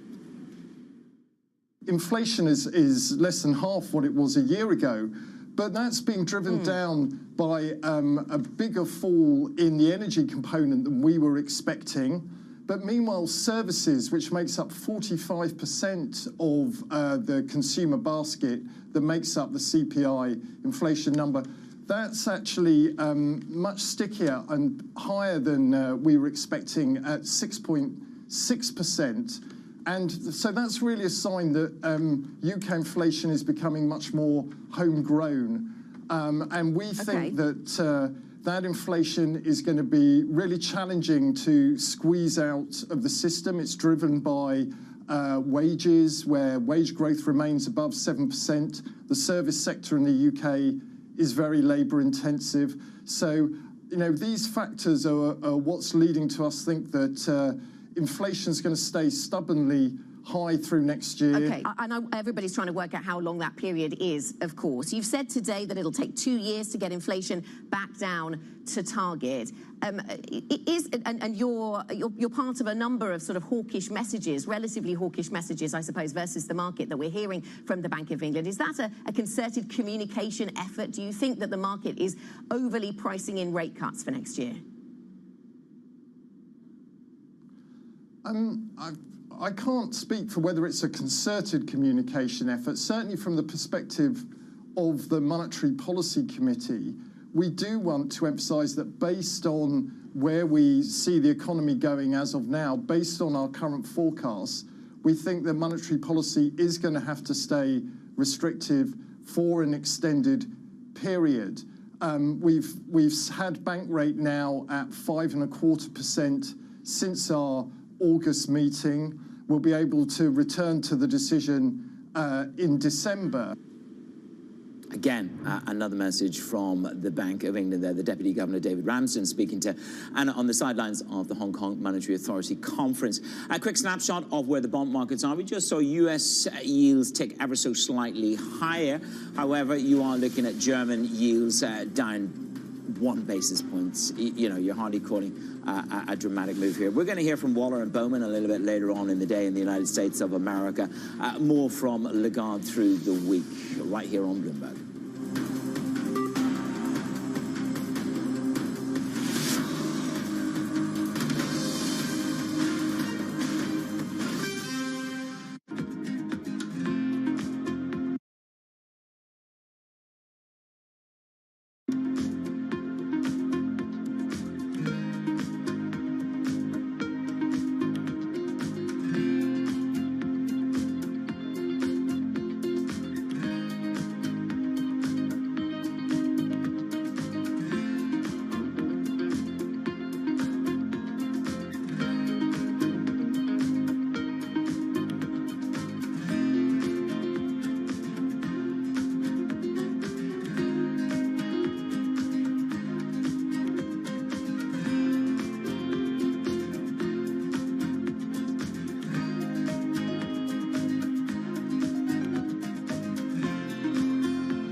We had a long-standing presence here in Houston for the past, I would say, 20-some years, since the Compact merger. We bought a piece of land, we started building this building.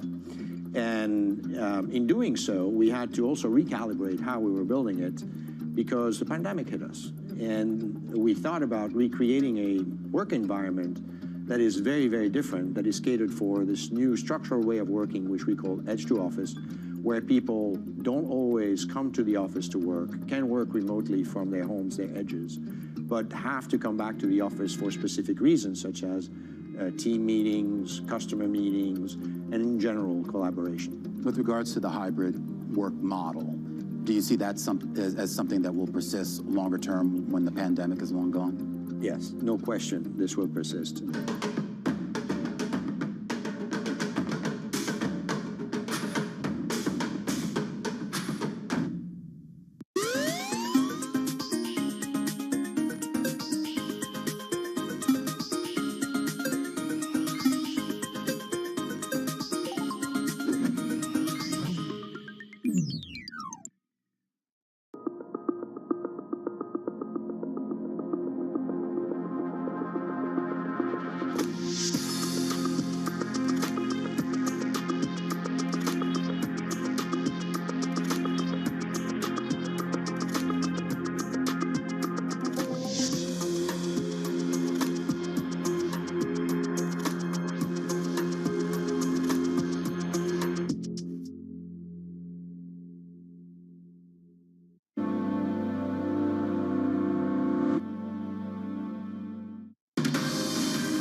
It's Bloomberg Brief. Danny Berger in London, Manus Cranny in New York. Manus, some breaking lines crossing on Standard Charter.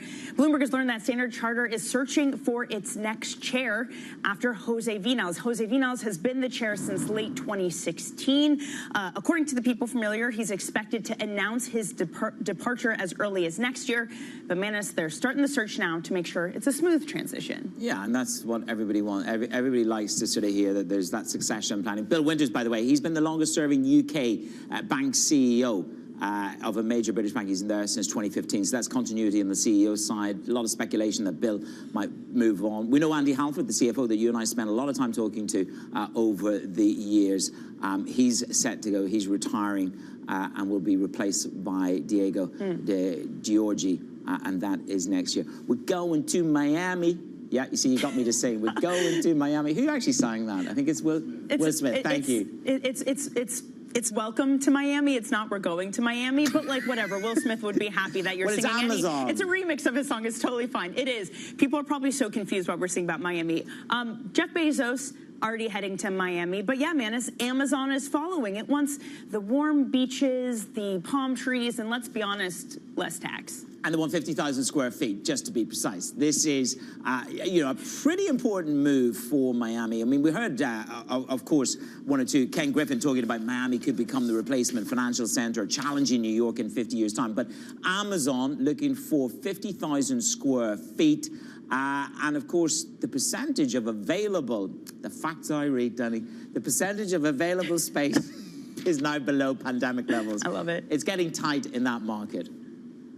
Yeah, it is. You know, it's so funny because I'm from Northern Virginia, and a few years ago, they built an Amazon headquarters there. I swear, Manus, when they were talking about putting in bids for where to build the next Amazon headquarters, you'd think it was the Olympics coming to town. People were so excited. They were like, little old us, Northern Virginia, we get an Amazon headquarters. Not to mention that it's literally next to D.C. and the CIA is there, so I don't know why we're getting so worked up. But, you know, maybe Miami has that little bit of Olympian flair come into them. Don't forget, New York managed to banish Amazon. Do you remember that? Yeah. HQ2. That was the politicians drove Amazon away from New York. We're going to catch up and talk credit. European credit next with Ares.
So many people say the only way to really deal with climate change is kind of eliminate oil and gas and then have more clean energy. Is it realistic to eliminate oil and gas in the foreseeable future? You actually have to at least mitigate it. I think you have to bring a lot of it down and replace a lot of it, but you also have to, you can also have a huge impact by trying to do things like carbon capture and so forth, right, and around it. And it's going to take both approaches. Even today, greater than 80+% of the way the world operates around energy right now is still fossil fuels, you know, when you kind of look at it. And probably what's more striking is the fact that the demand for it is going up every year. Things like solar or wind, it's nice and environmentally friendly, but really is not going to be produce enough energy to really replace oil and gas in my lifetime, I assume, right?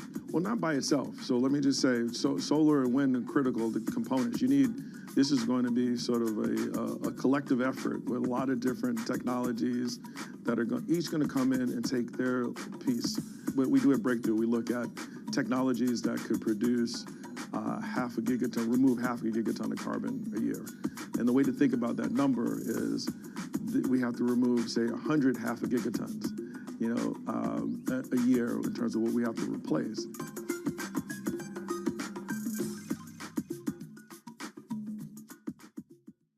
So we get to ride in an Uber with the Uber CEO. Yeah, that'd be pretty cool. Come along with me, Emily Chang, as I ask tech leaders of today what makes their businesses future ready for tomorrow. You're an expert. When U.S. jobs numbers are released, Bloomberg brings you crucial data at terminal speed and instant expert analysis. Nobody covers jobs day like Bloomberg.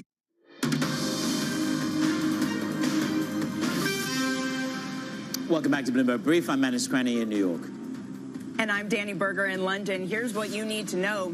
Barclays is reportedly exploring a plan to drop thousands of investment banking clients as its management team looks to boost profitability. And as inflation in UK shops falls to a 17-month low, the BOE's deputy governor tells Bloomberg that inflation is becoming more homegrown. And the U.S. IPO revival, Reddit, Shein, and Kim Kardashian Skims are all weighing sizable listings in the new year. So maybe the IPO market is back. The stock market was certainly back, more than 8% gain in the month of November. We are starting to settle down. Citi says that the runs in this equity market have gone too far too fast, that we've run out of steam, certainly run out of steam this morning, down slightly in S&P 500 futures. We're still above 4,500. NASDAQ futures down even more, down 0.2%. Manis, we're just speaking with Mads Peterson, who said that he's going to start adding to NASDAQ 100 exposure, that he likes those large cap stocks. Meanwhile, the European stock index is down 0.6%. And here we have seen some pessimism. According to Sebastian Radler over at Bank of America, European stocks are going to fall at least 15% in the first half of 2024 before rebounding. And Manis, it's remarkable to start to see some of the bears creep in because we've just got call after call of record levels to come in this equity market for 2024. That is called natural, irrational exuberance when you're desperate to make your numbers by the end of the year. With that in mind, of course, Mads said that he didn't want to be long of investment-grade credit. He said he wants to be long high yield in Europe, long high yield in the United States of America. The bond market this morning ticks a little bit higher. We're going to hear from Waller and Bone a little bit later on today, setting up for what Powell might say. So yields just tick ever so slightly higher. Strong 5-year auction yesterday. The question is, have we exhausted ourselves in this full bull move in equities and in the bond markets? We dropped by 8 basis points yesterday. Oil managed to turn it around this morning, up by 1.125%. What will the Saudis extract from Nigeria and Angola and the UAE in terms of quotas? We understand that the wrangling is still going on. And Eurasia Group are saying, look, if you don't get a committed in writing cut from the market, you're looking at potentially $70 as being your new floor in the oil market. To the to the dollar market, I mean, it's been a trashy month for the dollar, down over 3%, the worst month of 2023. And yet at the same time, the hedge funds pile in there and go long. So there is a positioning shift in every time that we see this dollar drop. Danny, in terms of news headlines this morning, of course, we've heard a few from UBS. Yeah, we certainly have. It was the chair, Kelleher, who was speaking at an FT conference. And Manis, one of the things he talked about is that talk about kind of like the bad actors, that they might be gone from Credit Suisse, saying that most of the bad actors from Credit Suisse have left. Yeah, I mean, he goes on to talk about the structure of the market, which is incredibly important because it sets us up beautifully for the next part of the conversation. It certainly does. Okay, you teed it up for me so nicely. The other thing he said is that there's no doubt there's an asset bubble in private credit. Well, lucky us, we have a man who's a veteran in private credit, knows the space very well. What does he think? It is Blair Jacobson, co-head of European credit at Ares Management. Blair, great to see you. Thanks so much for joining Manus and me. I mean, look, even the Bloomberg reporting has shown more players getting into this. Citi wants to start a strategy by early 2024. Nomura is using a $1 billion part of their balance sheet to do into private credit. Does Kelleher have a point? Is there an asset bubble in private credit? Certainly everyone's entitled to their view, but I think at Ares we take a slightly different view. We think private credit is in a long-term secular growth trend, taking share from the banking market. In fact, we see a real supply-demand imbalance at the moment. Commercial banks in Europe are underwriting less. They don't want these loans on their balance sheets. Investment banks have actually been quite quiet for well over a year. That's provided ample opportunity for private credit firms to make very, very sensible investments. So we don't see a bubble at all. Yeah, the pie is big, I guess. It's big. Manus, jump in here. Blair, good morning. We just had a conversation with one asset manager who structurally wants to be, he doesn't really want to be in investment-grade bonds, but he sees a lot more opportunity in high yield in Europe and in the US. I want to translate that back to your world because set the stage in terms of defaults. He was so bullish on high yield. Set the stage in terms of the default cycle as you see 2024. Will it be higher in Europe than it is relative to the US? So in terms of what we're seeing in our portfolio today, roughly 170 middle-sized companies in Europe, they're actually still growing. They're in long-term secular growth underlying sectors that don't really map that well to areas of particular high defaults and high yields and bonds. That being said, we're coming out of a relatively low default environment, and our view is that liquidity is going to be the big question in 2024 as these companies adapt to a higher rate environment. Because remember, there's a lag effect here. Our companies pay interest twice a year, so it does take some time to wend its way through the system. And so, I mean, in private credit as a whole, not necessarily Ares, if liquidity is a concern for you, could we see something that looks akin to liquidity crunch next year? So when we talk about liquidity, it's really more at the company levels because, again, companies that were setting up their loans 3, 4, 5 years ago did not necessarily anticipate the current rate environment, the current macroeconomic environment. So their interest costs are going up 30, 40, 50% if they're not hedged. And this is really the beauty of the private credit asset class. They deal with a single lender most of the time, like Ares, and these are problems that we can work out together. So then that takes us to S&P. I mean, as you say, we're looking at a structure of a market next year. S&P say that they're going to start asking to rate private debt funds because of the risk. People want more information. And I suppose what Danny and I thought about was, would you open your books? Would you be happy to do that? In terms of giving more information, would you welcome this kind of move? So I'd say first off, we do welcome transparency in the asset class. And in fact, as it relates to rating agencies more broadly, we have lots of limited partner clients, insurance companies, for example, that in order to hold these loans on their books do need some kind of rating. So again, I think we would view that as a positive for the overall asset class. Now, again, the risks are really twofold. The first is that the loans themselves are illiquid. We hold them on our balance sheet through maturity. And the second, the companies tend to be in middle size, i.e. not large cap. So from that perspective, again, I think the asset class has a 20-plus year history of managing those types of loans very, very effectively. Speaking of large cap, we've got a new record for private lending, 4.5 billion euros for Adventa. Wow, I butchered that one, Blair. Thank you for your help. Are we kind of at the limits of how big private lending deals could be? And if not, how much bigger could we see? So I'm not sure we know the limits yet. Again, this is a trend that we call convergence, where private capital providers are raising larger funds. We're more relevant to larger businesses. We saw the trend first in the US, now it's coming to Europe. And again, since the capital markets have been very, very quiet, at least for the past 18 months, we think there's a lot left to go for in the large cap side. Well, tell me this. I mean, we've had a whole series of conversations since we launched Bloomberg Brief within private credit with different asset managers. The world and his wife is arriving in your business and in your sphere. So, who says the world isn't a woman? Well, you know, let's put it this way: there are many actors arriving in your marketplace. I mean, you've got. A host of people coming in. The question Danny and I had is, you know, how crowded is this becoming? Is this going to put a squeeze on fees? Is this a race to the bottom in terms of participation? We've seen this commoditization of various markets before. So just give us the context of that commoditization. Sure. I think when we look at the market in particular in Europe, we estimate it's roughly a 1 trillion market. There's something like 700 to 800 loans written every year by private investment firms to middle market companies. So I think from our perspective, as I mentioned earlier, there's still a bit of a supply-demand imbalance. In fact, in the current environment, it's going the other way. Much of the discussion in the markets is around this being a golden age for what we do, with higher returns achievable, 10 to 13%, while taking lower LTV and leverage risk and having tighter documentation. So again, we think there's a lot left to go for. And you know, in this environment, we have seen private equity be pretty accommodative, happy to put up more money for cash-strapped firms. Do you see that changing at all? So I think the baseline there is that when many of these deals were set up, private equity might have been 50, even 60% of the capital structure. So they have a lot in those businesses, and there's a lot to lose. If you compare that to, say, deals set up pre-GFC, those might have had 20 or 30% equity. So we've actually seen exactly the trend that you've mentioned. Private equity's been very accommodative. They backed businesses with additional equity when it's been needed.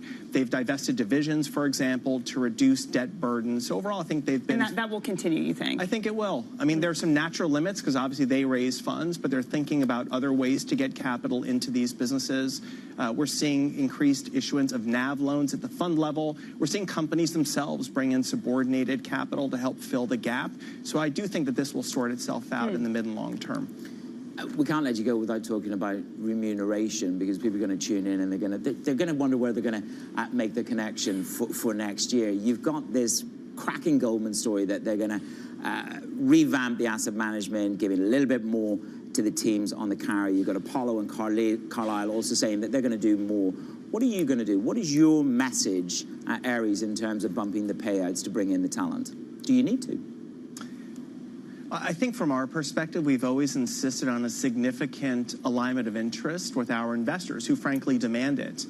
They want skin in the game. That means investing in our funds alongside our clients, but it also means a significant portion of compensation will also come from the profits generated by the fund. So again, I think that alignment of interest will continue. And in fact, it does help to benefit some of the larger players in the industry, because this is one where scale benefits compensation and other key metrics. All right. I think some people will be happy to hear that. Blair, thank you very much. Blair Jacobson of Ares Management. Manus, we're talking about the UBS chair speaking at that FT conference. We got to talk about what David Solomon is saying out here. He's talking now, saying that it's clear that DJing had become a distraction, and then I stopped doing public DJ gigs, but I still like the hobby. Poor Solomon. But you know what? Did you see this picture? This one picture is the absolute bane. Oh, you know he hates this. Of Goldman Sachs's life. Every time they show this picture around the world, it detracts from the mission critical, which is Goldman's. Okay, so that's good news. He stopped doing the DJ gigs. I probably wouldn't have been on the invitation list to one of those parties anyway. It had become a distraction, and that image has become a distraction, but it goes back to what are you doing with the business? And they are paring back. This is critically important. They're paring back risk exposure on geopolitical tensions in China. Geopolitical tensions in China will make inflation stickier. So a lot of commentary around China here about the concerns, geopolitical concerns. Again, this is getting back to what they do, which is advising clients. Yeah, and look, it also gets back to your pay question to Blair. Solomon saying that I think morale inside Goldman Sachs is pretty good. We know they paid asset management some bigger checks when it comes to carry, so maybe it's all helping out. See, more to come.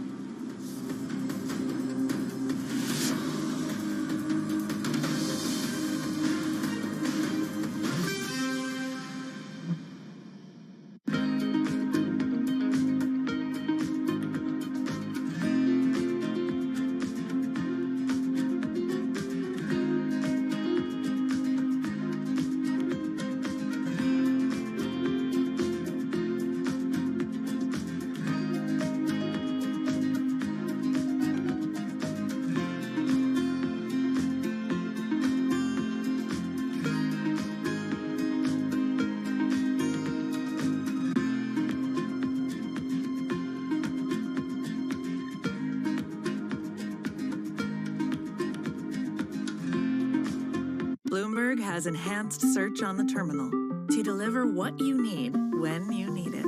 Now, you can simply type phrases in everyday English in the command line. Compare financials. Find people. Analyze markets. You can enter phrases or ask questions. What do you want to know today? Ask a question or visit SearchGo to find answers now. Warren Buffett is somebody you've met and you know. What does he tell you about investing? He tells you to just do what he does, or what does he tell you? Pretty much. I mean, one of the things, we have this great connection about the love for baseball. And the reason why Warren and I got to know each other is he insured my contract, the 252. I reached out to him and I said, Warren, now that we're business partners, maybe I can come see you in Omaha. I thought I would never get an email back. And Debbie, who's been with him for over 40 years, wrote back and said, how's October? I said, I'll be there because we're not going to the playoffs. And that led a series of 5 or 6 years where I go back to Omaha. And he said, Alex, you always want to be a gentleman. You want to be a great baseball player. And then the 2 rules of investing are, 1, never lose money. And number 2, don't forget rule number 1.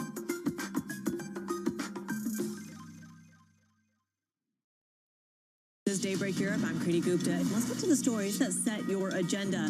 Taking you from the U.S. market's close. A lot of this was priced into the U.S. session. To the overnight session in Asia. We'll walk you through what you need to know to kickstart the European trading day. Live from our European headquarters, we bring you the day's top market-moving stories, unmatched expert analysis, and on-the-ground reporting from across the continent. Tune in every weekday at 6 a.m. London time, only on Bloomberg Television. It's Bloomberg Brief. I'm Manus Cranny in New York. Danny Berger alongside me in London. So after a 4-day streak of losses, the market is now weighing the possibility of deeper cuts by OPEC+. That's ahead of the delayed meeting on Thursday, which will be virtual. James Herron is here with us. So, I mean, some pretty interesting lines from the analyst community. If they don't do something deeper and significant and enduring, we risk creating a new floor of $70 in the oil market. So what is on the table for real at the moment? Good morning, James. Good morning, Manus. So OPEC is proposing, or at least the Saudis we hear are proposing, deeper production cuts spread more evenly across the group.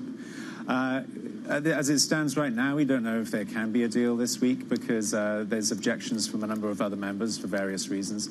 One of the big sticking points seemed to have been that some of the African countries, such as Angola and Nigeria, are unhappy about a new quota level that they've been set, which is lower than before, and they're really pushing back against that. So right now, that's what hangs in the balance. But it seems the oil market really is expecting deeper cuts, and as you say, the price could drop further if they don't get that.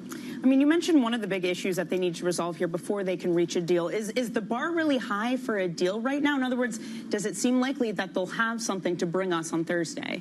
The Saudis seem to generally get their way in negotiations like this. It reflects the balance of power within OPEC. So I think because the price action doesn't suggest people are really worried about it. But also in the recent past, within the last few years, OPEC meetings have fallen apart and there's been a pretty big negative reaction. So I wouldn't rule anything out at this stage. But the balance of probability is probably on the side of a deal still today. James, thanks so much. Will be interesting to see what OPEC brings us in 2 days' time. James Herron there from our Bloomberg Energy team. All right, Manus, heading into the new year, more companies are said to be testing the water for an IPO. Bloomberg understands that Reddit, Kim Kardashian Skims, and fast fashion retailer Shein are all weighing listings. Joining us now is Bloomberg's Dasha Afanasieva. Dasha, what will investors be looking at when considering these offerings? Because we've had, Birkenstock, we have had some big ones, but didn't quite live up to their promise necessarily. Good morning. I think that they're going to try to get into the heads of the consumer. Take Skims as an example. I think what might end up being key, they make shapewear, and there are actually quite a lot of dupes around on the internet that are able to piggyback on its social media strategy and make sales and undercut Skims and then do quite well. And then on the other hand, you have Reddit that is quite differentiated because of the way that it organizes its social media users. They sort of put themselves into categories of what they might be interested in, which means that they're sort of easier to target. And people keep talking to me about it. I've been thinking about promoting my articles on there because it seems massive. Yeah. Well, Danny's already got her 1 million views on TikTok, so you know the rest. I of did. Us, you did it. I went viral. Well, she went viral. Was that on the earring? What was that on? Earrings or what? It was on Elon Musk, of course, Manus. What else is going to go viral on TikTok? Okay, okay. Shameless plug for Danny, and do put your stuff on any social media. I mean, we fill them all up. On the Shein question, I suppose you got to ask yourself. It's fast fashion, and the whole zeitgeist was that Gen Z wouldn't buy if it wasn't ethical, if it wasn't, you know, made from beautifully, ethically sourced materials. So this blows a bit of a hole in the whole sort of zeitgeist of a generation. Where are we in terms of how will the ESG issues come to play? They had some articles around poor labor conditions with their partners, with different people. Will ESG play any role in cleaning up the image for Shein before it goes IPO? Well, I think at this stage it's fair to say that Gen Z talk the talk, but they didn't really walk the walk in terms of ethics and consumerism. I think it's a concern for H&M and Inditex, which has suffered public market scrutiny in this area. It's, you know, discloses a lot more about where their clothes come from, and gets a lot more attention in that sense. But so as a result, you know, Shein is going into the market and might be valued at sort of 4 times the size of H&M, because that's where its net income is, and it's going to have to deal with this increased scrutiny, and it's already been caught out using Xinjiang cotton, for example. So I think that it might find it a challenge keeping margins where they are and dealing with this increased scrutiny that comes with public markets. Wasn't it also Shein? Didn't they get a bunch of blowback for inviting influencers to a factory or something like that? And all the influencers were like, it's wonderful here. And yeah, and I think that at a certain point, you know, all of that stuff is subject to more scrutiny, and there's a massive risk. And if you're an investor, you don't want to be in a position where people are saying to you, well, you knew everything. And, you know, you can't really feign ignorance with this company, I think. Dasha, you have just annihilated an entire generation. I'm glad. Which is, you know, they talk the talk, they don't walk the walk. Oh, Dasha. Honestly, Dasha, start a TikTok and say that stuff. You're gonna make it big. Yeah. The other thing is, of course, Goldman Sachs and Morgan Stanley are both on the ticket. So when it comes to the fees, Morgan Stanley, Goldman Sachs are on there on both of these IPOs if they come to fruition. I think Q1 could be quite rich at GS or MS. Okay, we'll leave it there. Dasha, thank you very much. Dasha Afanasieva on the tantalizing IPOs of 2024, possibly to come. Coming up in the show with Danny and I, market moving events for the day. We will set the agenda for you. More Fed speak to come right here on Bloomberg.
The younger generations are more, of course, pay more attention to sustainability, and so they are looking at brands that are greener. But you have to make sure you're authentic because they hate greenwashing. But what is very important to remember is that none of them, whether they're young or not, will ever sacrifice product quality and efficacy to sustainability, which is why, part of the big transformation of our R&I, where there's this €1 billion we spend every year. Most of it is spent on transforming our formulas from petrochemicals to biosourced ingredients and green sciences, but without losing the efficacy.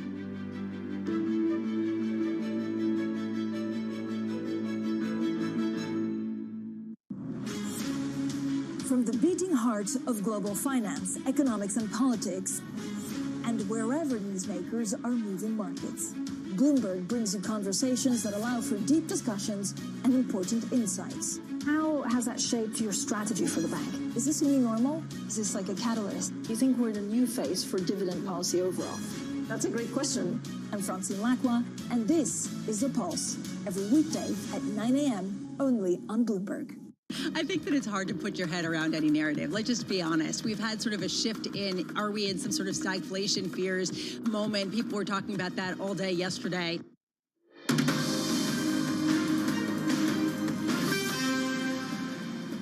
It's Bloomberg Brief. I'm Danny Berger in London, and Manish Cranny is in New York. Let's take a look at what's ahead, get you set up for your trading day. We're going to get a read on U.S. consumers with Conference Board confidence data at 10 a.m. Eastern Time. Then we're going to hear from the Fed's Goolsbee, Waller, Bowman, Barr all throughout the day. And then over in Europe, ECB President Lagarde speaks at 11 a.m. Eastern. We also heard from her yesterday, too, just still talking about that higher for longer mantra. But elsewhere in Europe, man, it's going to be interesting to get a read as to whether the blockbuster Black Friday, whether the Cyber Monday, whether it's paid off for some of these luxury stocks. Yeah, well, I mean, it looks as if Louis Vuitton, the luxury stocks, are a little bit lower this morning. We have got a view from HSBC. They've cut some of the big movers. And actually, if you look at the relative price cuts, you've got Burberry is one of the biggest price cuts for them to £17.50 from 22. Actually, that's not on the board. Louis Vuitton is obviously leading the luxury stocks lower because it isn't recession-proof. Stock momentum could remain subdued, is what they're saying, for another 5 to 6 months, as the first half of 2024 could be lackluster. So luxury is having a little bit of a nip and tuck. Yeah, and you can see at the bottom of your screen there was also Pernod Ricard. That thing is down some 3%. Barclays cutting them, saying that we had really bad results from Diageo. Pernod Ricard's going to have the same issue. People aren't buying up for expensive handbags unless it's Hermes, and people aren't willing to pay up for expensive alcohol. And I'm not buying you $1,000, I'm not buying you the $1,000 Birkin, not Birkin. If you can get a Birkin for $1,000, you'd be very, very lucky. Your Birkin stocks. It's interesting that they talk about China remaining weak. This is in the Pernod Ricard note from Barclays. China remains weak and will likely impact the travel retail. So they're cutting the price target there to 147. So again, this narrative, if you think of the run-up that we've had in stocks in the month of November, can that endure? And a salutary warning from the Solomon's CEO about the geopolitical risk in China. Danny. Yeah, and we also heard at that same conference that Solomon was talking out, the UBS chair too, just talking about the integration of Credit Suisse and UBS. Yeah, and of course, you had to pass a smell test really to get to remain within UBS. That was what Kelleher said at the AGM when they were putting it all together. And it sounds as if many of the people that they don't want in the new UBS have already gone, some of those bad actors. So that's it, Danny. From the brief to surveillance. Good morning.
cruise ship is much more than a flotilla of financials and numbers.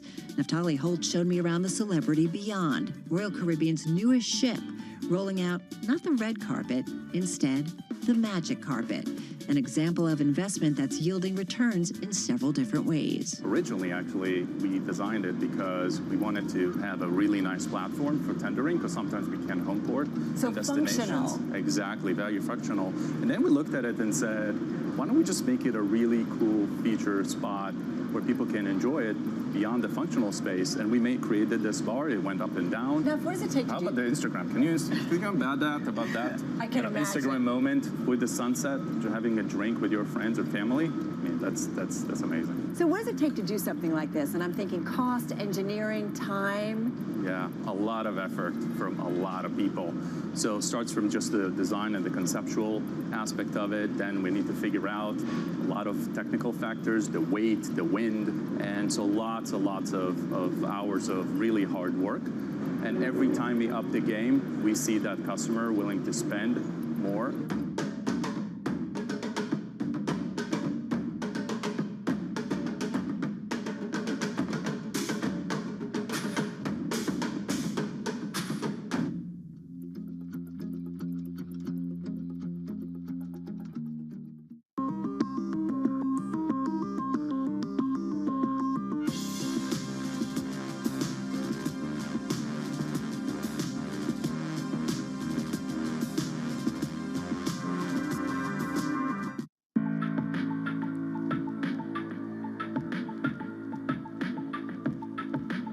This is Bloomberg.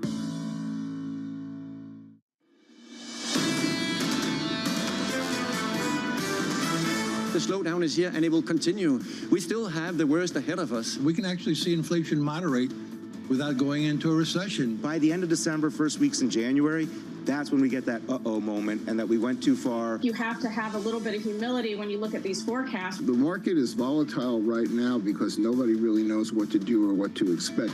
This is Bloomberg Surveillance with Tom Keene, Jonathan Farrow, and Lisa Abramowitz. Slow news day in financial markets. David Solomon to the FT. It's clear that my DJing had become a distraction. Live from New York City this morning. Good morning for our audience worldwide. This is Bloomberg Surveillance on TV and radio alongside Tom Keene and Lisa Abramowitz. I'm Jonathan Farrow. Your equity market TK slightly negative on the S&P 500. Slightly negative there, and a disinflationary trend in order. Yields come in. Did you see yields yesterday? I was taking a surveillance nap. Sure, yeah. Woke up to lower yields. Digit move. What I'm focused on nationwide is housing and how it folds in with housing data today. I think, we're all laid up here for sort of a lazy path into December, and I got my radar up. Cumulative inflation. Cumulative. That's what you're focused on, and you're right to be. Reed Pickett at Bloomberg News did a fantastic job of putting out this article in the last couple of days. It's hard to find an area of household budget that's been spared. Groceries are up 25% since January 2020. Same with electricity. Used car prices have climbed 35%, Tom.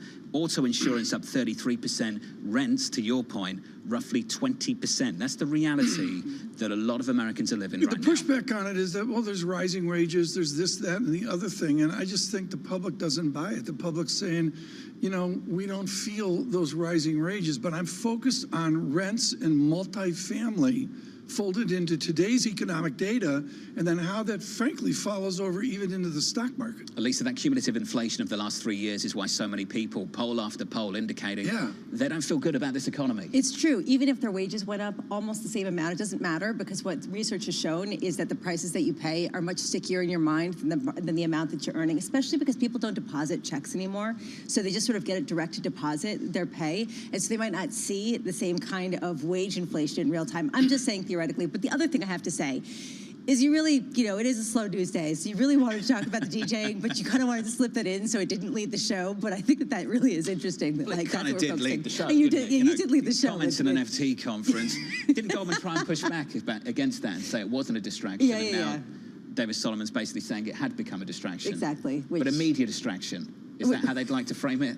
Not a distraction from his personal focus on the company, but it just shows where we're at in terms of the the news flow that we're focusing on. It's a fragile time for it's a fragile time for executives, and frankly, for those who are receiving bonuses. We're into the year-end season. How do we adjust? How do we recalibrate into next year? And you know, I would go as much as the Barclay news of a troubled bank really trying to figure out what the path forward is. We don't talk that much about Barclays, London-based, but the answer is all the banks in some way are doing a Barclays. They're saying, what is the future? Big conversation about this morning over in London. Manus Cranny, Danny Berger talking about it in Bloomberg Brief. There's a report in the Financial Times indicating that maybe they could be cutting a lot of clients to save costs. Yeah, just anything goes, and this really sets up we're going to be at Apollo next week. John's arranged us. What are we doing at Apollo? We're catching up with Showing Mark up Rowan. for coffee, Danish. Gives out to Torsten Slot. Great lineup. Jay But Clayton, remember Jay Clayton? Yeah, from the but SEC? this is He's gonna be there. important because they're in the nexus of this debate about what the future is, Wall Street, or is it private industry, private equity, private finance? This will excite you. Fed speaks back today. Lisa can go through some of the names, Tom, but it really climaxes with Chair Powell on Friday. Yeah, well, you know, the Fed speak, I'm going to go to Powell, but what are we going to hear, John? What I'm seeing is what David Rosenberg's talking about is look at the housing data yesterday. And here's the key thing, John. It moved the market. A lot of these stories, these narratives right now aren't moving the market. The stock market's basically half asleep after a big rush. I get it. Apparently we might be too. So let's turn to the scores. No, I just, you know, I think the housing data is, I just think the housing data is a big deal. All right, we'll get to that housing data later. Here are the scores. Equity futures slightly negative on the S&P 500. We need to talk about spending, holiday spending, Black Friday, tremendous. Cyber Monday, all indications based on forecasts, Lisa, much better. And the TSA, record travel over the Thanksgiving holiday, back to a record. America is getting back to it. Isn't it nice? It's beautiful. I love it. I think it's really great. nice. It is great. It's sort of curious, though, how they're paying for it. We could talk about leverage taking up with buy now, pay later. But before we get there, Tom, you're focused on housing prices, and that actually is a good place to focus. We're going to get the CoreLogic Case-Shiller 20-City Home Price Index data at 9 a.m. We're also getting some other price indications. Yesterday, new home sales came out much below people had expected, but the median price of those home sales has fallen 18% year over year, which a lot of people focus on. Key question, and we might be able to answer this a bit today, is this just builders discounting existing homes that they've built to clear inventory, or is this a market decline in prices for houses? I'm really curious about that. 10 a.m., the Fed speak commences. Chicago Fed President Austin Goolsbee, Fed Governor Chris Waller, both speaking at separate events. Later in the day, we hear from Michelle Bowman and Michael Barr and Goolsbee again, and that's just today. Yes, auction update? Oh, that's funny that you mentioned at 1 p.m. Oh, Thanks. U.S. Treasury is planning to sell $39 billion of 7-year notes. You said you took a nap, you woke up, yields had cratered. Well, it was because the oh, come on, it wasn't the auction. It was. Sure. It was partly because the auctions actually came out pretty well. To negative 18% on housing, which is a stunning number. I think it even leaps past 2008. The 30-year mortgage, John, has cratered down from 8.03 to 7.81%. That explains a little. There was some really good news. When was the last time you read a story about Sam Altman and OpenAI? It's about a week, hasn't it? It has. It fell off the radar completely. Thank goodness for that. John Stolfus joins us now, Chief Investment Strategist at Oppenheimer Asset Management. John, it's great to catch up with you, sir. We haven't got a price target yet from you for year-end next year. I know you're going to be putting that out in the next couple of weeks. One thing you are looking for, though, is this rally to continue. And, John, what I think is interesting about your call is this is not a rate cut call from you and the team. You're not looking for rate cuts until the back end, potentially, of next year. What is this call, John, this bullish, constructive view based on? Well, it's based on a lot of things, Jonathan. Thanks for having me on the show. Always good to be on surveillance on Bloomberg.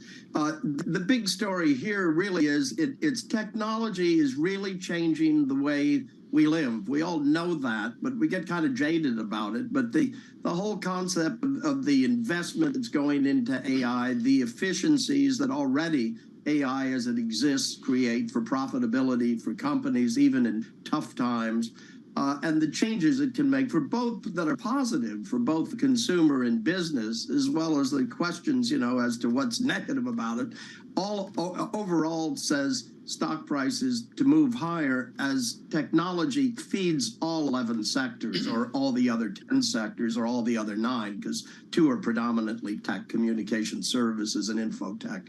John, you absolutely nailed the year-end bull market rally. I can remember back in the summer, you were a pinata. Why hasn't the market moved? And boom, here we are with a Stolfus bull market.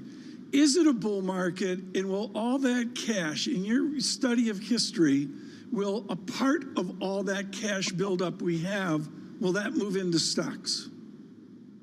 I believe it will, Tom, and there are several things that are involved. You've got the baby boomer generation has already begun to retire for quite a while, but there's still a lot coming. And the problem for boomers is they may live longer than they ever would have expected when they first opened up their IRA or their Keogh plan, what have you. And so in retirement, people are going to need to own equities. Interest rates, well, we've got yields that are much more attractive than they were before. Net after taxes don't look all that good based on where inflation is today. And even if it goes to 2%, a 5% yield doesn't turn into all that much attraction. And owning good businesses is historically, past performance, no guarantee of future results.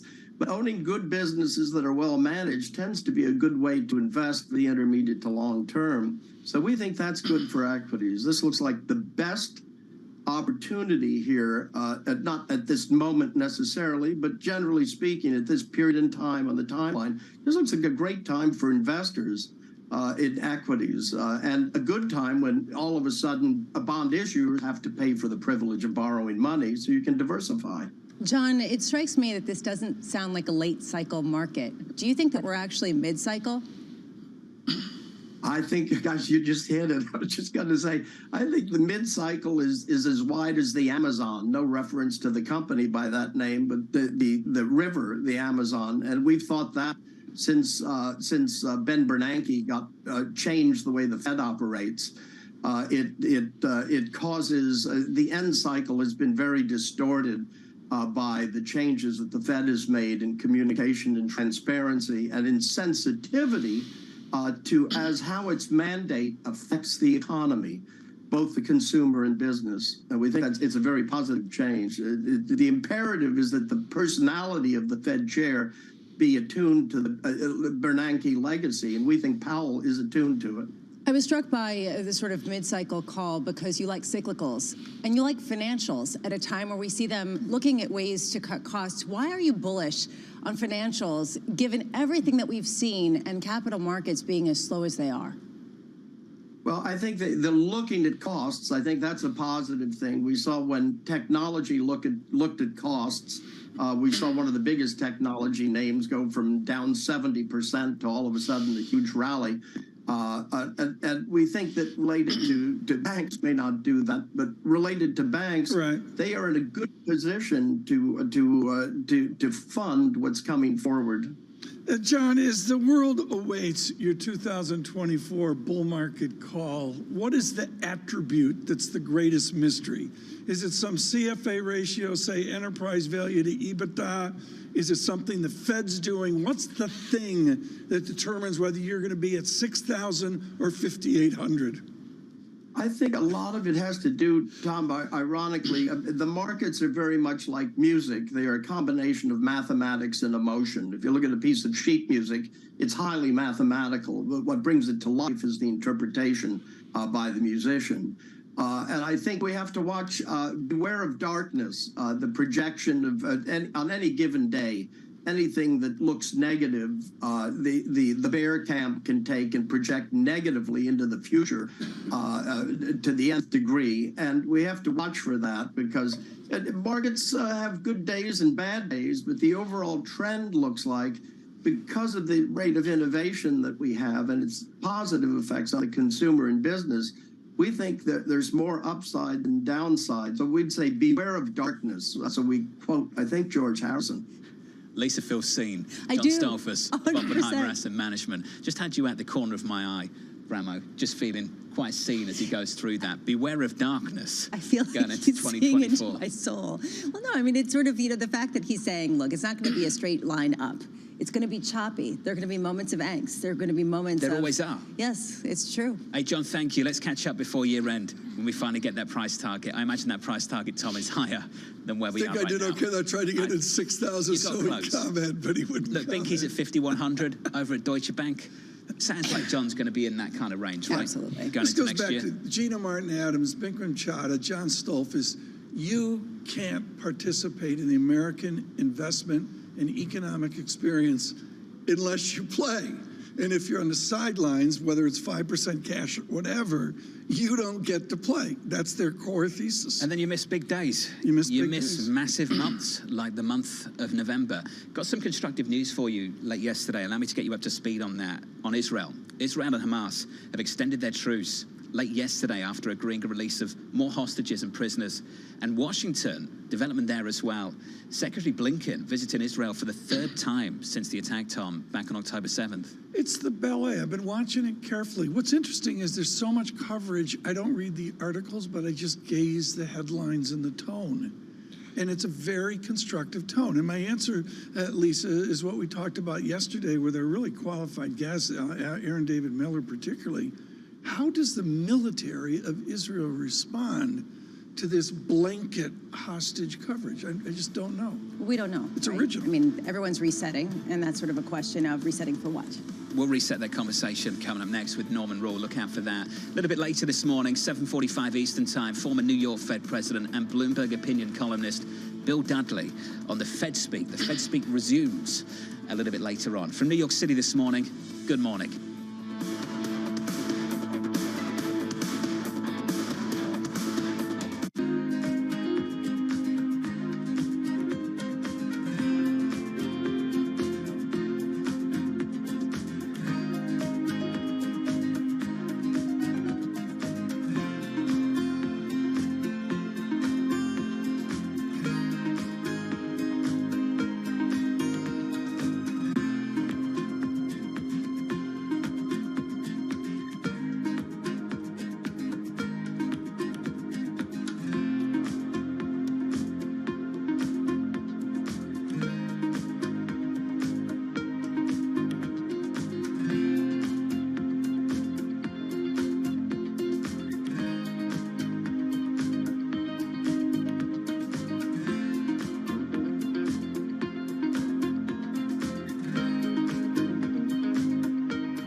City. In London, in Sydney. From Washington. In Tokyo. 9 a.m. in Beijing and Shanghai. Good morning, everyone. Have a great evening. Here's what I'm watching. You do not want to miss this story. Is there the kind of upside?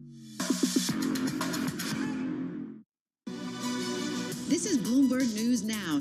News when you want it at the touch of a button. Another volatile day on Wall Street. We're seeing big moves. All eyes on Capitol Hill as Democrats and Republicans prepare. Today's job numbers casting doubt on the Fed's next move. Inflation remains front and center. And that's news when you want it with Bloomberg News Now. Get it 24/7 on the Bloomberg Business app, Bloomberg.com, and anywhere you get your podcasts. Bloomberg News Now. Context changes everything.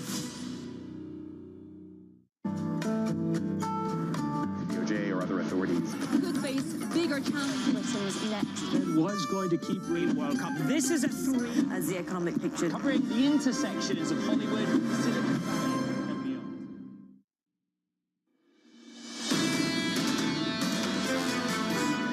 You have to expect a group like Hamas, a terrorist group, which clearly doesn't abide by laws of war, will try to take advantage of any pause in the fighting for their own benefit. So we're watching that closely, as well as our Israeli counterparts. You can bet that they're watching that closely. And as you've also heard the Israelis say, that once the pauses are over, they intend to go right back at military operations. That was National Security Council spokesman John Kirby addressing the press as Israel and Hamas extend a temporary truce, entering a 5th day this morning. Live from New York City, good morning. Your equity market looks like this on the S&P 500. Equity futures pulling back by almost 1/10 on the S&P, snapping a 2-day winning streak on the S&P 500 with a small day of declines. Yields a little bit higher by a basis point, 439.82. Lisa went through all the Fed speak you'll get a little bit later. But America getting back to it, Tom. We've got a record at the TSA, record travel over the weekend. I think a record going back to 2019. We've surpassed that now. I would suggest... Black Friday strong, Cyber Monday strong, surprising to the upside. I'm going to go to Ben Laidler and his great Christmas Eve bull market call X number of years ago. What we've seen in the arc of the pandemic, into the pandemic, in the pandemic, after the pandemic, is just the incredible resiliency of the American consumer. We could go this, stimulus, dot. You know what? Everybody got this wrong. And can we extend this cycle? Yeah. Wells Fargo out with their outlook, suggesting, Tom, Chris Harvey and the team, that good news might be, do you want to say it? Yeah, sure, bad news. Bad news. Good news might be bad news. Thank you. That's the bad news side of the table. I'm listening to John Stolfus and other bulls. I got the hate mail I'm getting from the Bears is unbelievable. They're just like from me. You know, just Lisa pinging your messages across. Lisa emailed me again. But you know, so it's that time of year. Liz Ann Saunders came out Stolfus with say? Beware the darkness. Yes, beware the darkness. There will be periods of darkness. Beware of the darkness. Joseph Conrad's joining us at the next hour. Joseph Conrad will join us. We take immense pride, and I'm talking for the wonderful team we have working 24/7 of giving you people of experience as we look at the horrific war in the Eastern Mediterranean. We've been advantaged by Norman Rule to say he's a former senior U.S. intelligence official at the Center for Strategic and International Studies, barely describes his public service to the nation. Mr. Rule, I want to cut to the chase here. My amateur reading of fiction is that a ceasefire is an intelligence opportunity. Is this ceasefire good for the Israelis to develop intelligence in Gaza? Good morning, and you are absolutely correct. Keep in mind that the Israelis have a variety of means of intelligence they must ingest at present. Prisoner interrogations take quite a while. Laptops have thousands of pages of data that must be reviewed, and you're looking to identify locations of individuals, hiding sites, weapons capacities, movement profiles, so that your troops can then use this as they plan operations when hostilities resume. So this is indeed probably one of the busiest periods for Israeli and partner intelligence. Does their military effort want a longer ceasefire? Well, their military right now is supportive of the hostage release. They are concerned, obviously, that they allowed hostages to be taken, and they're because of the failure of October 7th. And this period is allowing that innocent Israelis are returning home. But that does not undermine their commitment to eradicating Hamas. Do we understand? Have they articulated an endgame, Norman? No, and I think it may be a bit unfair to even think about what an endgame may be. So let me give you an example. We are in some ways in the easiest period of hostage negotiations. Once the negotiations turn to Israeli soldiers or men, you're going to see Hamas perhaps demand a lot more from the Israelis that the Israelis are unlikely to give, and therefore this could extend the hostage negotiations far longer than Israel could permit. And also we're looking at a period of time when the American presence among the hostages remains significant. Only one American has been released, likely because Hamas wishes to keep American political pressure on Israel. So it may well be that Americans may not be released in the initial period. There's something that you've said that I'd like you to explain to our audience. You said it's important not to confuse procedural hang-ups with strategic differences on hostage releases. Can you just go through what that actually means, Norman? In the early days of hostage negotiations, you've got issues such as how do you bring hostages to a safe location, exactly which hostage is going to be released, and what that particular group holding the hostages feels about their loss of that influence. And then on the Israeli side, you've got prisoners who have committed, in some cases, quite horrific acts, and the families of the individuals behind those sentences are going to be unhappy about the release. So you're going to have a process of working through this. But that doesn't mean that each side in this issue isn't interested in the release and the ceasefire. In fact, all sides involved, Hamas, Israel, the United States, Qatar, they all benefit from a ceasefire and hostage release. Norman, can you just elaborate on the different factions within the Hamas group that are holding hostages and why they might be reluctant to release certain hostages, how this is sort of playing out in a political sphere over in Gaza? Well, we not only have different factions among the Palestinians, primarily Hamas, Palestine Islamic Jihad, criminal groups that may have taken hostages and seek to sell them to their own Palestinian partners. But we also have a communications problem. Imagine if you're these various groups and you know the Israelis are looking for your communications and looking for your movements. How do you exchange the data and conduct those intra-Palestinian negotiations just to get that process going? It's a very complicated situation. What do you expect Tony Blinken to do on his latest tour of the region?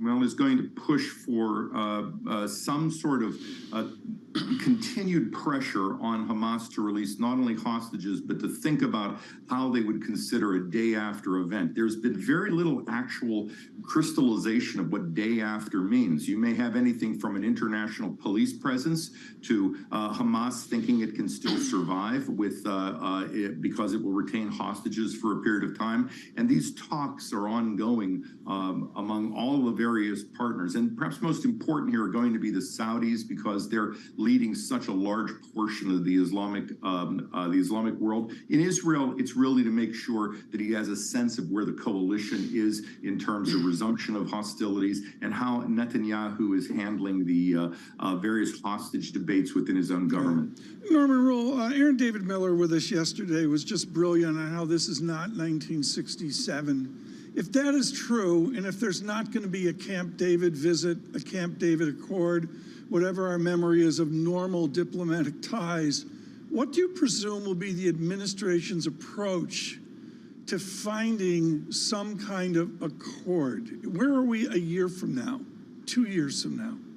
Very difficult to think forward. First, you've got to identify which partners are going to show up for a Camp David style agreement meeting. I mean, think about it. Will Benjamin Netanyahu survive in his current political situation? It's doubtful. Who is going to be the leader of the Palestinians? Abu Mazen Mahmoud Abbas, the head of the Palestinian Authority, is 88 years old. There will be no Hamas presence at the table. So who do you bring to the table? Those entities don't actually exist at present. That's a massive question. Norman, it's great to get your view. It always is. Norman Rule there of the Center for Strategic and International Studies. We could have a 6-day truce, Tom, 6 days. This is a much more constructive moment. Hostages returning back to Israel. 6-day ceasefire, temporary truce, call it whatever you will. The UN indicating that they've been able to scale up delivery of humanitarian aid across Gaza. That's the good stuff. Let's talk about where we are in a week, a month from now. Right. Well, to me, John, what's so important to me is you said 6 day. Every day this is improving. The moment we're in right now seems to be better than the first day of ceasefire, second day of ceasefire. But I guess ceasefires end, and then what is the arch question? The fact that Norman Rule was talking about that Tony Blinken wants to talk about what's next, and that we really haven't gotten much clearer of a sense. The fact that Elon Musk in his tour of Israel yesterday was talking about how he's going to help rebuild Gaza. It gives you a sense of just how much of an open slate this is right now in terms of even just discussion points. What is going to be the involvement of surrounding nations? This, to me, is going to be a key question of other Arab nations that have said, we want no part in this because we're not going to clean up Israel's mess. And yet, how do they evolve from this? You know, not that it's Lindbergh 1938, but how does, which was not a correct analog, but how does the administration respond to Mr. Musk's efforts? You know, I don't know. It's like Jane Fonda. They ignore it, and then they move on. That's what I think happens. Elon Musk to one side. I think Norman absolutely nailed it. Negotiations are hard enough. Who are you negotiating with? Exactly. Yeah. That's key. To Norman's point, that's all that kind of matters. Yeah. Equity futures on the S&P 500 just about unchanged from New York City. This is Bloomberg.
there's much oil to be found in the lower 48 at this point, or even in, let's say, Alaska as well, where mostly we know where all the oil is, and there's no more big Permian Basin kind of deposits anywhere?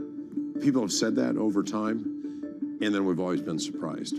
And so the U.S. has been explored more than any other place in the world. I think the industry has a good idea, but technology allows you sometimes to recover things that you haven't been able to before. That's the story of shale. The other one that continues to be a positive story is deepwater Gulf of Mexico, where we'll go out and drill in a mile or more of water depth and then go down several more miles and find large fields. And the Gulf of Mexico is still relatively underexplored compared to the onshore. So I think there's still room for more discoveries. From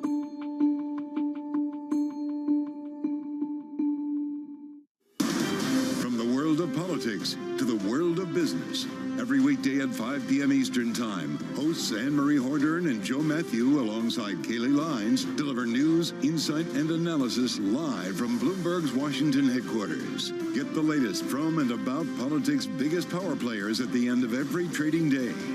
Balance of Power, every weekday at 5 p.m. Eastern Time, only on Bloomberg. Context changes everything.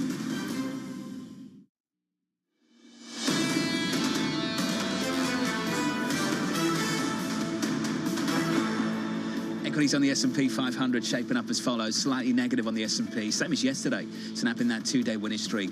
A soft start to the week, just a little bit lower in the equity market. On the Nasdaq, going absolutely nowhere this morning. Luxury over in Europe having a difficult day, TK. Blame HSBC, blame China. What's your poison? A couple of the shops out there as well. And, it's sort of the year-ahead outlook, and the outlook is to pair the price targets a little bit. 3% decline here, but far more importantly, off the joy of, 6 months ago, something like LVMH, Louis Vuitton is down 25%. From the April high. Shares are on sale. Yeah, HSBC. There's no sales in the store, but the shares are on sale. HSBC out this morning, Lisa, saying these names are not recession-proof based on what's taking place in China. And how much is that the buy now, pay later? I'm going to just tee you up because I know that this is something that you're thinking about, but how much is this? Because those names are some of the entry-level luxury that a lot of people tried to get into when they were flush with cash during the pandemic and are going to have to refrain from indulging in. But it's not the brands, it's the entry-level luxury goods. Yes. So things like a leather belt with a Gucci emblem on it, sort of buy now, pay later, the lines of stuff that you see, I think that's really faded coming out of the pandemic. You can sense that. And also style's shifted, hasn't it? Aren't we talking about stealth wealth? We are. Silent luxury. Well, I think, Brunello Cucinelli. I think some people are Piana. talking about that, yes. But I think that more, it's also just that people have to cut back. And maybe people are feeling uneasy. Don't like the big hotels. You don't? Oh, no, hate it. You've always hated it. So this isn't a new thing, is it? Can't stand the big logos on stuff. I'm looking at buy now, pay later, Affirm, which, full disclosure, I use a fair amount. John, it's had a bull market rally That from always surprises 160. me. It always shocks from me 160 every to time 30. you tell me that you do that a lot. I can't Flights, stand charge cards. How can you do goods. charge cards with a 30% interest rate? But you prefer to do buy now, pay later? Yeah, and you pay it off quicker. You pay it off quicker. No. Hold on. So many of them, there's no interest rate. But there is no interest rate on them. That's true. But you've got to pay it off in monthly components. You pay it off quicker. There is no interest on credit card debt if you pay it off every month. Yeah, but people don't. Like me and anybody else, this is how James Diamond makes the bacon. And the answer is, it used to be easy, 18%, you could rationalize it. 30% is biblical. 36%. I mean, I'm sorry, 28%? It's like Old Testament. I thought you'd go after the points on the credit card. You do go for the points. The children, I don't use them, the kids use them. Dad, I gotta fly to Los Angeles. Bond market, 2-year, 10-year, 30-year, shaping up as follows. More on that a little bit later. Your 2-year down a basis point, 487.50, just backing away. Auctions yesterday, front end was kind of softish, right, Bramo? Yep. 5-year decent. Yep. Further down the curve. Yep. The 5-year actually came in better than the 2-year, but both of them pretty low drama. Have we seen the end of volatility, or I would say, is the next big move down? And I think that that's sort of what people are playing with because of economic data that's coming in a bit softer than expected. I'm talking about the home sales data, but also some others. And then you have people actually buying, and that's sort of, triggering some sense of 7-year today. Where's your next 50 basis points coming? Thanks, Tom. Up or down? 7-year auction. That's a big call. No, what you just said there is a really interesting call. You often talk over me. So let's move on. Foreign exchange, the euro against the dollar, shaping up as follows. The euro on course for its best month of the year. in the month of November. At the moment, 109.57. Aren't we like unched in the last year? Positive on a euro for the month, Tom, by about 3.6%. Okay. So there you go. 110. Yeah, pushing it. You are. Under surveillance this morning. Let's get your top stories. Israel and Hamas extending their truce. The pause in fighting will now last 6 days, and Hamas will release more hostages. Secretary of State Antony Blinken will make his 3rd trip to Israel since the war broke out. His office saying his visit will be aimed at pressing for a long-term solution to the crisis, including the creation of an independent Palestinian state. Those objectives to one side, because that is just immensely difficult, complicated, and we've seen that play out now for decades, Tom. The longer this truce goes on, the pressure that builds domestically here in America on this president to try and lean on Israel to change course when they're not going to just gets greater and greater and greater. In America, that's obvious, but I'm interested in the less obvious. Germany, the United Kingdom, and other allies, the same pressures are there. But, to me, each country has a different story about Israel. To me, the length of time helps the tragedy, but I really don't know what it does to the diplomacy. Just when you take a step back, the message from Hamas has been quite clear that they want to eradicate Israel. How do you come up with a two-state solution? Israel has basically said, we want to eradicate Hamas. They're not backing away from that. So I don't really see a resolution here. And this is the tricky part. Who's going to step in to rule, to really oversee any kind of new Palestinian state, any kind of rebuilding? It is not clear, because it is not going to be Hamas if Israel has anything to do with it. And this is really the tricky aspect. To your point, Lisa, is this about just changing the optics for the administration when they know they're under pressure domestically within their own party to start pushing for a solution to all of this? It was shoulder to shoulder after the terrorist attacks on October 7th, and you can just feel the tone changing. What was once a fringe view in the Democratic Party has started to become a consensus view, Lisa, in just 2 months. There is a consensus about ceasefire, about a lack of tragedy.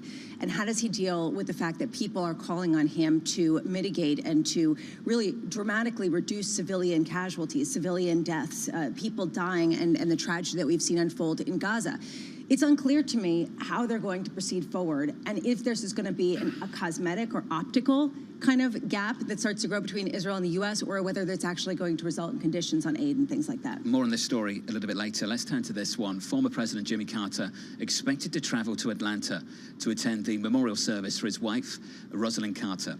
President Biden scheduled to attend, as well as all of the living former First Ladies. Rosalind Carter died at her home in Plains, Georgia, early this month at 96. Lisa, quite a day set to unfold down in Atlanta. Melania Trump is going to be there. I thought that was kind of interesting. The former President Trump will not, but she's going to be there as a former First Lady, which I find kind of interesting.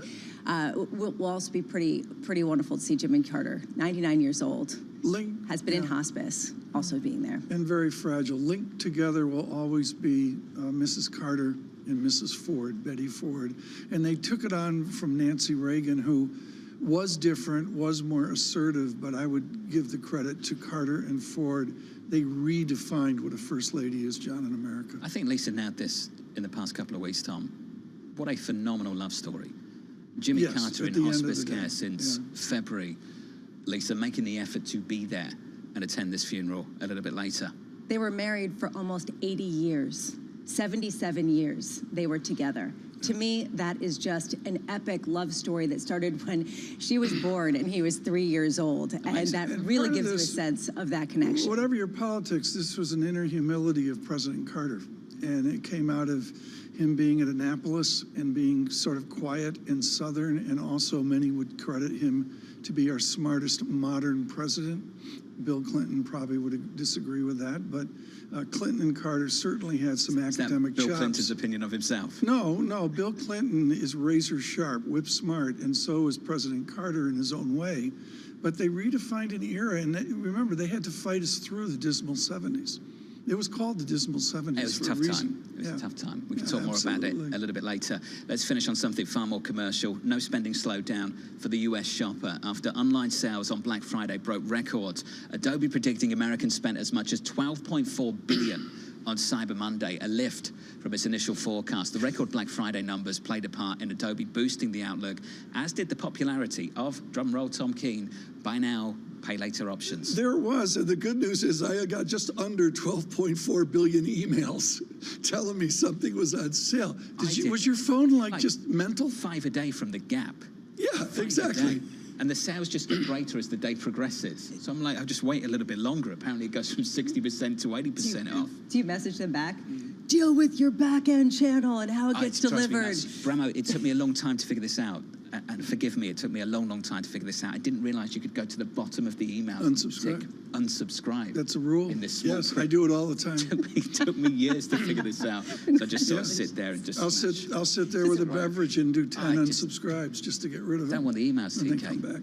Let's move on. And right now we're going to move on to this core front and center debate, which is rent, what it means for the greater economies in the United States and, of course, in the United Kingdom. Jennifer McEwen is Chief Global Economist, Capital Economics. Jennifer, I want to go narrow on you, not the bigger global picture, but the importance of rent disinflation. It seems very different in America from in the United States. I saw the Scotsman up in Edinburgh and Glasgow talking about rent inflation in Scotland as well. Tell us how rent affects our economics.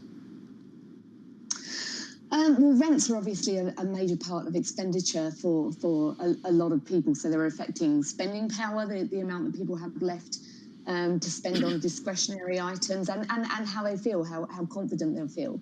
Also, of course, there's an influence on house prices. So rents generally affecting the whole of the economy. The extent to which they feed through into consumer price inflation really quite different. It's a much bigger factor for US consumer prices than how does capital economics feel about that? Do we feel disinflation is in place on the cost of housing?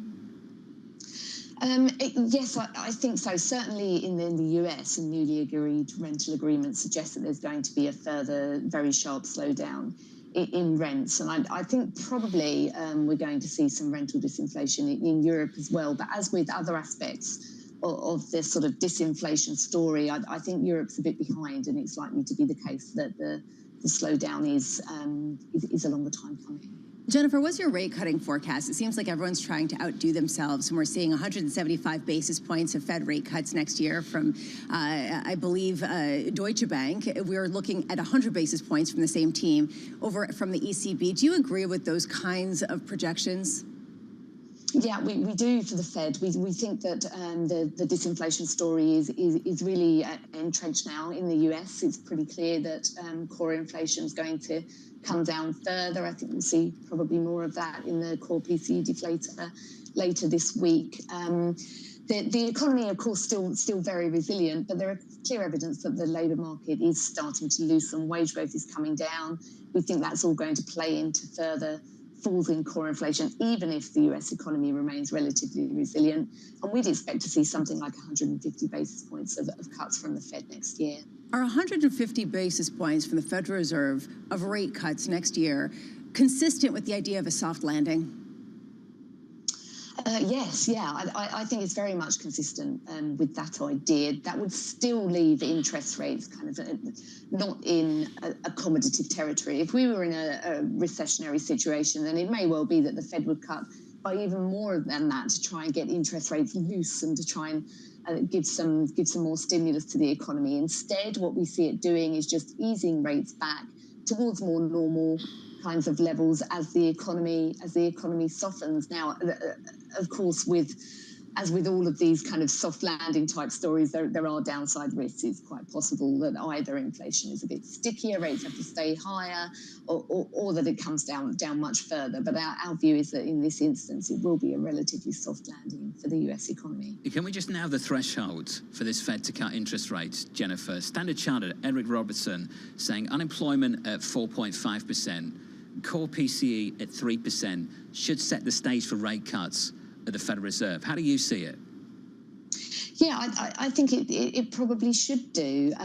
Wage growth is going to be really important, of course, but I think currently it's slowing. As long as it gets down to rates of perhaps about 3.5%, that should be consistent with the Fed's inflation target, given what we're seeing, the relatively positive signs we're seeing on productivity in the US. I think further softening of the labour market is going to be really important, as is a further decline in rental inflation, as we mentioned earlier.